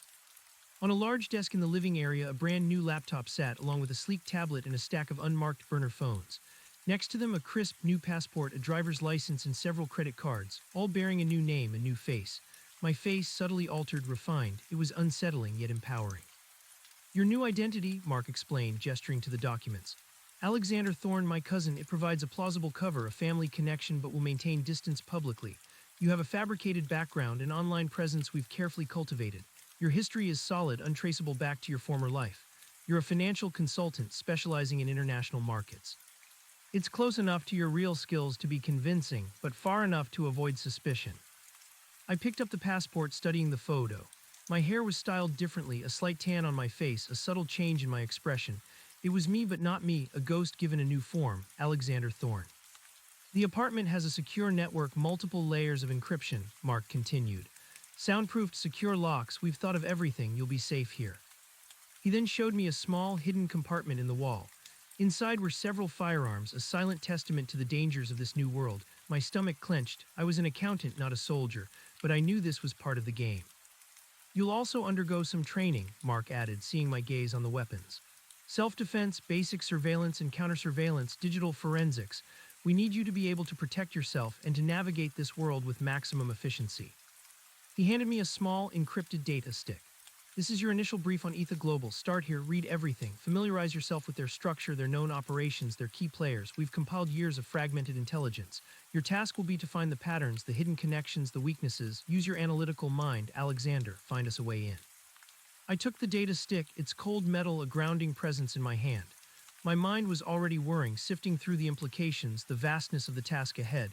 It was intimidating, but also incredibly invigorating. Welcome to the Watchers, Mark said, his voice soft yet firm. Clara would be proud. He left me alone in the apartment, the silence settling around me, but it was a different kind of silence now. Not the profound, isolating quiet of the wilderness, but a charged, expectant quiet, a silence filled with purpose. I walked to the window, gazing out at the city lights. Thousands of lives, millions of stories unfolding beneath me. And somewhere in that sprawling metropolis, in the hidden corners of the world, Ether Global operated, a new giant casting a long, dark shadow. I was no longer the anonymous accountant fleeing for his life. I was Alexander Thorne, a ghost with a new face, a new mission, and a team behind me. The Phantom had found his place. The game had begun. Over the next few weeks, I immersed myself in the world of Ether Global. My apartment became my new war room, far more sophisticated than anything I had imagined. The new laptop, fast and secure, became my portal into the digital labyrinth of corporate espionage. I devoured the data Stickmark had given me, poring over encrypted reports, financial statements, news articles, and intelligence assessments. Ether Global was a beast of a different color than Consolidated Holdings. Consolidated was a tangled web of corruption, but Ether was a global octopus, its tentacles reaching into every corner of the world, controlling vast swaths of the rare earth mineral market. They were ruthless, efficient, and utterly devoid of ethics. Their operations were tied to forced labor, illegal land grabs, and the systematic destruction of fragile ecosystems in developing nations. Their financial networks were a masterpiece of obfuscation, shell companies layered upon shell companies, moving money through tax havens with astonishing speed and secrecy. My old accountant's brain, now sharper, more cynical, went to work. I saw the patterns in the numbers, the anomalies that screamed of illicit activities. I identified the key players, the shadow executives who rarely appeared in public but pulled the strings of this global empire. I cross-referenced names, dates, and transactions, slowly building a mental map of their intricate web of deceit. The training Mark had promised also began. Daily sessions with various specialists conducted in secure, discreet locations around the city. I learned self-defense from a compact, intense woman with lightning-fast reflexes, a former martial arts champion who taught me how to use my smaller size to my advantage, how to evade, how to strike to incapacitate. I learned surveillance and counter-surveillance techniques from a quiet, observant man who could disappear into a crowd with unnerving ease, teaching me how to read body language, how to spot a tail, how to blend into any environment. Digital forensics, secure communications, encryption, these were taught by a young, brilliant hacker who made the most complex systems seem like child's play, but stressed the absolute necessity of leaving no digital trace. I was a quick study. My meticulous nature, my years of paying attention to detail made me uniquely suited for this work. The physical training was grueling, pushing my body to its limits, but it sharpened my mind, giving me a newfound confidence I had never possessed as an accountant. I was becoming the Phantom Mark envisioned, a silent, deadly force operating in the shadows. Mark visited frequently, reviewing my progress, discussing my findings on Ether Global, and providing further resources. He was a patient mentor, a seasoned operative who understood the psychological toll of this life. He became not just a boss, but a mentor, a link to the dangerous world I was now part of. Your insights into their financial structure are invaluable, Alexander, Mark said one evening, poring over my latest analysis of Ether's quarterly reports. You're seeing things no one else has. The way they're routing their overhead through a series of offshore environmental consulting firms, it's brilliant and completely illegal. It allows them to bypass regulatory scrutiny on a massive scale. It's classic Consolidated Holdings tactics, just on a much grander scale, I replied, pointing to a specific series of transactions. They're using the same playbook, just with more layers, more sophisticated obfuscation. They think they're untouchable. They thought that about Consolidated Holdings too, Mark said, a grim smile touching his lips. But we found their weakness, and you, Alexander, are finding Ether's. My analysis eventually led to a critical discovery. Ether Global had a seemingly innocuous subsidiary, a logistics company based in a bustling port city in Southeast Asia. On the surface, it handled shipping and customs for their mineral exports, but my numbers told a different story. The costs associated with this subsidiary were disproportionately high, far exceeding what legitimate logistics operations would incur. And the flow of funds through it was opaque, a black hole of untraceable transactions. This is it, Mark, I declared one morning, presenting my findings. This logistics company, Horizon Maritime, isn't just shipping minerals. It's a central hub for their illicit activities. It's a money laundering front, a conduit for bribing local officials, and I suspect the logistical arm for their human rights abuses, moving exploited labor, smuggling illegal goods. Mark studied the data, his expression serious. A central hub, that's a huge target. If we can penetrate Horizon Maritime, we can potentially unravel Ether Global's entire operation. But it's heavily guarded, I warned. Their security protocols are tighter than anything I've seen, and the local authorities in that region are deeply compromised. It's practically a fortress. Which means, Mark said, his eyes meeting mine, we need someone to go in. Someone who can blend in, who understands the numbers, who can gain access to their internal systems, someone who can extract the raw data. Someone who is, effectively, a ghost. He paused, letting the implication hang in the air. We need the Phantom. My heart hammered against my ribs, a familiar mix of fear and exhilaration. This was it, the real mission, the culmination of my training, my transformation. I was no longer an analyst operating from the safety of an apartment. I was going back into the field, into the very heart of darkness. "I'm ready," I said, my voice unwavering. Mark nodded, a rare, genuine smile on his face. "I knew you would be. You're the best we've got for this. We'll set you up with Uncover Identity, a plausible reason to be in that city. You'll be a junior analyst for a shell import-export firm we control, looking to expand into the region. It'll give you a reason to interact with local businesses, including, if possible, Horizon Maritime." He then outlined the plan. It was complex, dangerous, and required absolute precision. I would spend weeks establishing my cover in the port city, building a reputation, making cautious inquiries, slowly inching my way towards Horizon Maritime. My ultimate goal was to gain physical or digital access to their central servers, to download their financial records, their communications, their operational plans. "This is a deep cover operation, Alexander," Mark stressed. "No contact with us unless absolutely necessary, and only through prearranged dead drops and secure bursts. You are on your own once you're there. If you get compromised, we cannot extract you. You'll be entirely alone." The gravity of his words settled over me, a cold weight in my stomach. Alone. The word echoed my past fears, but this time I wasn't just running, I was going into the lion's den. Over the next month, I underwent specialized training for the mission. Language lessons for the local dialect, cultural immersion, advanced hacking techniques tailored to Horizon Maritime's known systems. I studied the blueprints of their offices, the security layouts of the port, the routines of their key personnel. Every detail was meticulously planned, every contingency considered. My new identity, Liam O'Connell, was crafted with painstaking care, an Irish financial consultant with a background in emerging markets seeking opportunities in Southeast Asia. I memorized his fabricated history, his mannerisms, his motivations. I practiced speaking with a slight Irish lilt, adopting a confident, outgoing persona that was a stark contrast to my own quiet nature. The day of my departure arrived. I stood in the apartment, my single backpack packed with essential gear, my new passport, my burner phones. The satellite phone Mark had given me for the cabin was now part of my kit, a last resort in case of extreme emergency. I looked at the hidden compartment in the wall, at the firearms I would not be taking, relying instead on my wits, my training, and my ability to be unseen. Mark met me at a small, private jet hangar, the same pilot who had flown me out of the wilderness waiting beside a sleek business jet. "This is it, Alexander," Mark said, his hand on my shoulder, his gaze serious. "Remember your training, be the Phantom, and come back." "I will," I promised, a knot of anticipation and fear twisting in my gut. I boarded the jet, a luxury I had never experienced in my old life. The interior was plush, comfortable, a stark contrast to the grim reality of my mission. The pilot, familiar now, offered a brief nod of acknowledgement. As the jet taxied down the runway, then soared into the sky, I pressed my face against the window, watching the familiar city lights shrink beneath us. I was leaving my new sanctuary, my new identity, to plunge into the unknown. The Phantom was no longer just a name, it was a role, a purpose, a weapon. The flight was long, spanning continents, crossing oceans. I spent the time reviewing my mission brief, practicing my new persona, trying to calm the frantic drumbeat of my heart. The stakes were higher now, the enemy more formidable. We landed in the bustling port city just as dawn broke. The air that hit me as I stepped off the jet was thick with humidity, heavy with the scent of spices, exhaust fumes, and the salty tang of the ocean. The language was a cacophony of unfamiliar sounds, the streets a chaotic tapestry of vibrant colors and relentless energy. I was no longer the lone accountant. I was Liam O'Connell, financial consultant, ready to infiltrate the heart of Etha Global. My mission had begun. I merged into the stream of humanity, a single, unremarkable figure in a new, dangerous world.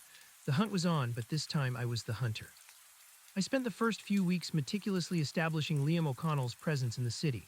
I rented a small, modest apartment in a bustling commercial district, setting up a temporary office. My fabricated import-export firm, Emerald Trade Solutions, was slowly gaining a cautious foothold. I attended networking events, met with local business contacts, and meticulously built a reputation as a shrewd but ethical consultant looking for opportunities. My cover was solid, my persona convincing. The self-defense and language training proved invaluable, allowing me to navigate the city's complex social and physical landscape with growing confidence. I made cautious inquiries about Horizon Maritime, feigning interest in their logistics services for potential future ventures. My contacts warned me. Horizon Maritime was powerful, well-connected, and notoriously difficult to deal with. They had a reputation for operating outside the rules, and anyone who questioned them tended to disappear. This only reinforced my belief that I was on the right track. I observed their main office, a heavily fortified building near the docks, bustling with activity but impenetrable. Security cameras covered every angle, armed guards patrolled the perimeter. Gaining physical access would be a monumental challenge. I needed a different approach. My target was their digital infrastructure. The sheer volume of their operations, their global reach, meant they relied heavily on integrated systems. If I could get into their servers, the truth would be laid bare. I started by subtly researching their IT infrastructure. Through careful social engineering, a few anonymous inquiries to local tech vendors, and some late-night dives into publicly available but hard-to-find forums, I pieced together a picture of their network. They used a proprietary system but with standard components. Their security was robust, but like all systems, it had a human element, and that was where I would strike. I identified a mid-level IT manager at Horizon Maritime, a man named Kenji who frequented a small, unassuming bar near the docks after work. He was known for being a bit of a loner, prone to complaining about his job over several beers. He was my entry point. For days, I observed Kenji, learning his routine, his habits, his vulnerabilities. I crafted a persona, a believable reason for Liam O'Connell, the ambitious financial consultant, to be at that particular bar at that particular time. One evening, I made my move. I sat at the bar, nursing a local beer, pretending to be engrossed in a financial newspaper. Kenji arrived, ordered as usual, and settled onto a stool a few seats away. I waited for my moment. He started complaining loudly to the bartender about a difficult system upgrade. "Bloody Ether Global," he grumbled, "always wanting more, faster, cheaper, don't know what it takes to keep this behemoth running." I seized the opening. "Trouble with big corporations," I interjected, a sympathetic tone in my voice. "Tell me about it. My firm, Emerald Trade Solutions, we're trying to get a foothold here, but everyone's so tied up with these multinational giants, it's impossible to get a fair shake." Kenji looked at me, surprised but not hostile. "You work in finance." "Consulting," I clarified. "International trade, Liam O'Connell, pleased to meet you." I offered my hand, a confident, friendly smile on my face. He shook it, his grip surprisingly weak. "Kenji, IT manager, Horizon Maritime. And yeah, big corporations are a nightmare, especially when they expect miracles on a shoestring budget." We fell into conversation. I listened, nodding sympathetically, offering a few carefully crafted anecdotes about the challenges of modern corporate environments. I played the role of the frustrated, honest businessman trying to find common ground. Kenji, lonely and stressed, opened up, venting about the complexities of Ether Global's vast, integrated systems, the pressure from above, the constant demands. He even alluded to some of the ethically questionable directives he received from his superiors, though he quickly backtracked, clearly uneasy. I didn't push, I just listened, absorbed, filed away every detail. Over the next few weeks, I cultivated a friendship with Kenji. We met for drinks, for casual dinners. I never directly asked about Horizon Maritime's sensitive operations, but I subtly steered conversations towards their technical infrastructure, their data security, the challenges of managing such a complex global network. Kenji, flattered by my attention and seemingly harmless questions, inadvertently revealed critical details. Their server room location, their backup protocols, the specific vulnerabilities in their network architecture, even the names and positions of key security personnel. He never suspected. He thought he had found a sympathetic ear, a friend. I felt a pang of guilt each time he confided in me, but I pushed it aside. This was for Clara. This was for the victims of Ether Global. My training in social engineering and digital forensics came alive. Using the information Kenji provided, I began to map out a strategy for infiltration. I needed physical access to their server room. A single, short window of opportunity was all I would need. The opportunity presented itself during a planned citywide power grid upgrade, scheduled for a specific night. Horizon Maritime, like many businesses in the area, would rely on backup generators. Kenji had complained about the generators' aging hardware and the specific sequence required to bring their systems back online after a full power cycle. That was my window. I relayed the information to Mark through a secure burst. His response was swift and precise. "Go for it, Alexander. This is your chance. We'll be ready on our end for the data." The night of the power grid upgrade was humid and tense. I had prepared meticulously. My backpack contained specialized tools, a custom-built data extraction device Mark's team had provided, and a secure encrypted drive. My Liam O'Connell persona was shed, replaced by the silent, focused phantom. I approached Horizon Maritime's office from a side alley, moving through the labyrinthine streets under the cover of the power outage. The city was plunged into a partial darkness, lit only by emergency lights and the occasional beam of a car's headlights. The chaos was my ally. Using the knowledge gleaned from Kenji, I bypassed the initial perimeter security. A faulty gate lock, an unmonitored back entrance, a blind spot in the CCTV coverage during the blackout.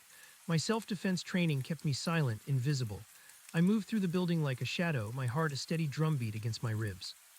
I located the server room deep in the basement. It was heavily reinforced, but I knew its specific weak points thanks to Kenji's unwitting help. The door was locked, a heavy steel barrier, but I had studied the schematics. A precise application of force, a specific tool, and the lock yielded with a soft click. I slipped inside.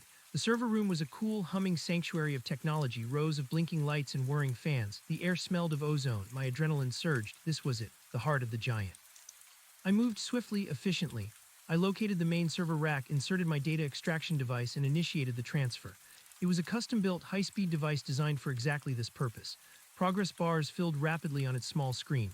Seconds felt like minutes, minutes like hours. Every shadow seemed to hold a lurking guard, every hum of a server a warning. Then a faint sound, footsteps coming from the hallway. My blood ran cold. I had been too slow. Someone was coming. I ripped out the device, the transfer incomplete but substantial. My heart hammered, a frantic drum against my ribs. There was no time to hide, no way to disappear into the sterile, brightly lit server room. Instinct, honed by weeks of training, took over. I flattened myself against the wall beside the heavy steel door, pressing into the shadows cast by the emergency lights. The footsteps grew louder, closer. A flashlight beam cut through the gloom of the hallway, sweeping the floor, then the door frame. I heard a gruff voice speaking in the local dialect, muffled but clearly audible. "Generator check, any issues here?" It was a guard. He was making his rounds, checking on critical infrastructure during the blackout. My window of opportunity was shrinking to nothing. I held my breath, clutching the data extraction device.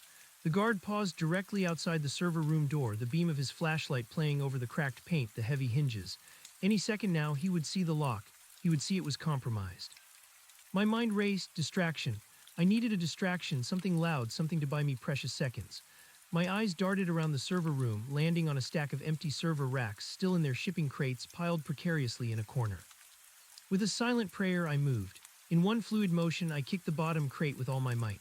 The stack, already unstable, swayed violently. Metal scraped against concrete, wood splintered. Then, with a deafening crash, the entire stack toppled over, sending empty racks and splintered wood scattering across the floor.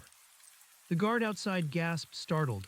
I heard him shout, his flashlight beam immediately swinging towards the source of the commotion. What was that? That was my chance. As his attention was diverted, I flung open the heavy steel door, bolting out of the server room and sprinting down the hallway in the opposite direction, towards the stairwell. I didn't look back, trusting my training, trusting the chaos I had just created. I heard the guard's shout of alarm, the frantic thud of his boots as he realized what had happened. He was behind me, giving chase. I pushed my body harder, my lungs burning, the stairs a blur of concrete and steel. I reached the ground floor, bursting through a fire exit into the muggy night.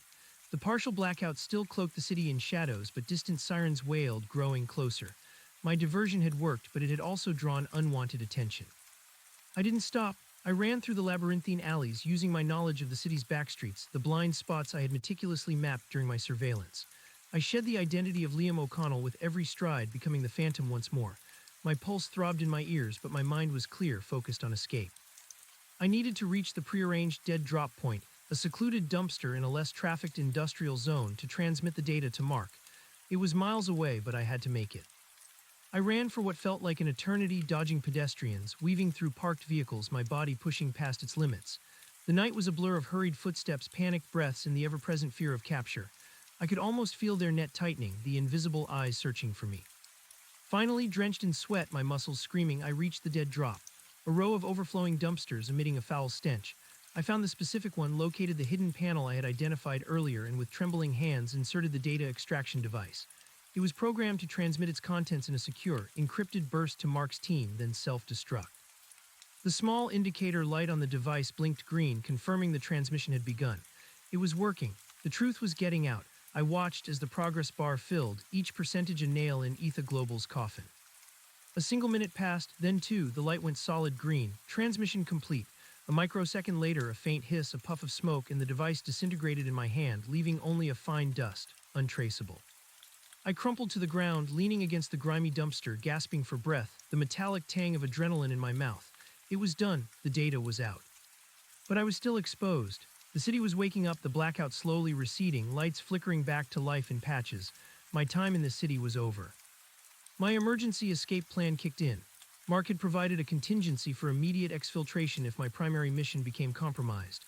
I pulled out the small, hardened satellite phone from my backpack, the same one Mark had given me for the cabin. This time, I pressed the emergency beacon button without hesitation. A silent, encrypted signal shot skyward, piercing the atmosphere, reaching Mark's team. I had initiated my own extraction. Now I just had to survive until they arrived. I began moving again, not running but walking with a focused urgency, blending into the early morning street cleaners, the vendors setting up stalls, the first commuters. I walked towards the outer districts, towards the edge of the city, where the urban sprawl thinned out into rugged countryside. Hours later, as the sun climbed higher, I found myself in a small, remote village, nestled amidst rice paddies and distant hills. I found a discreet spot to wait, an abandoned shack overlooking a winding dirt road. The wait was agonizing. My mind replayed the events of the night, the terror, the narrow escape, and then the thought of the data now in Mark's hands, the truth about Etha Global. Just as despair began to set in, I heard it. A faint, distant hum, not a drone this time, but a vehicle. It grew louder, a rough engine struggling with the unpaved road. A dark, unmarked Jeep appeared in the distance, kicking up a cloud of dust. It pulled up to the shack. The driver, a woman with sharp, observant eyes, offered me a brief nod. Alexander. Yes, I confirmed, my voice raspy. Mark sends his regards, get in. I scrambled into the back seat.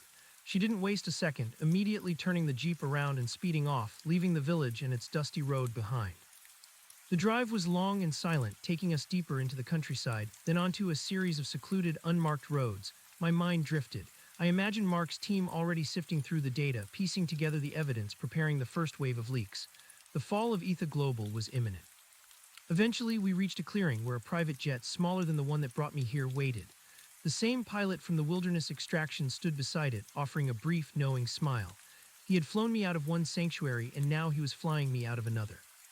I boarded the jet, exhaustion finally claiming me.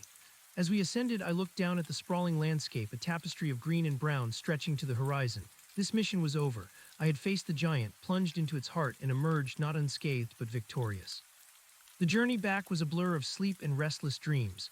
I woke to the soft hum of the engines, the city lights below, familiar yet alien. We landed at the same private airfield under the cloak of night. Mark was there, waiting. He greeted me with a firm handshake, a look of profound relief and respect in his eyes. You did it, Alexander. You got everything, more than we dared hope for. And Etha Global, I asked, my voice still tired but laced with a new eagerness. Is already reeling, Mark confirmed, a grim satisfaction in his tone.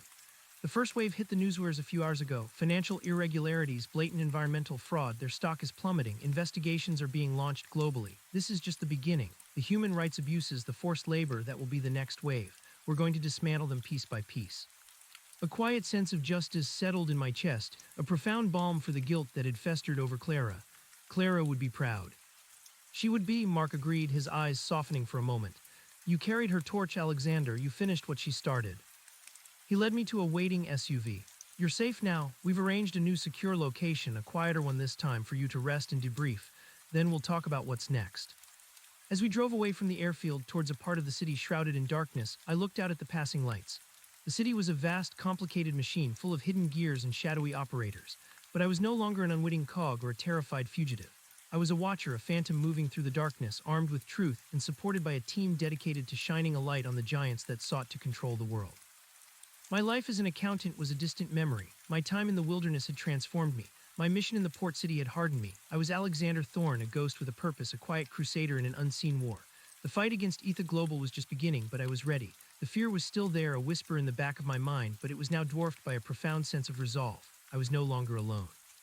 I was part of something bigger, something that Clara Vance had started, and together we would expose the truth one giant at a time. The game had truly begun, and I, the Phantom, was finally home.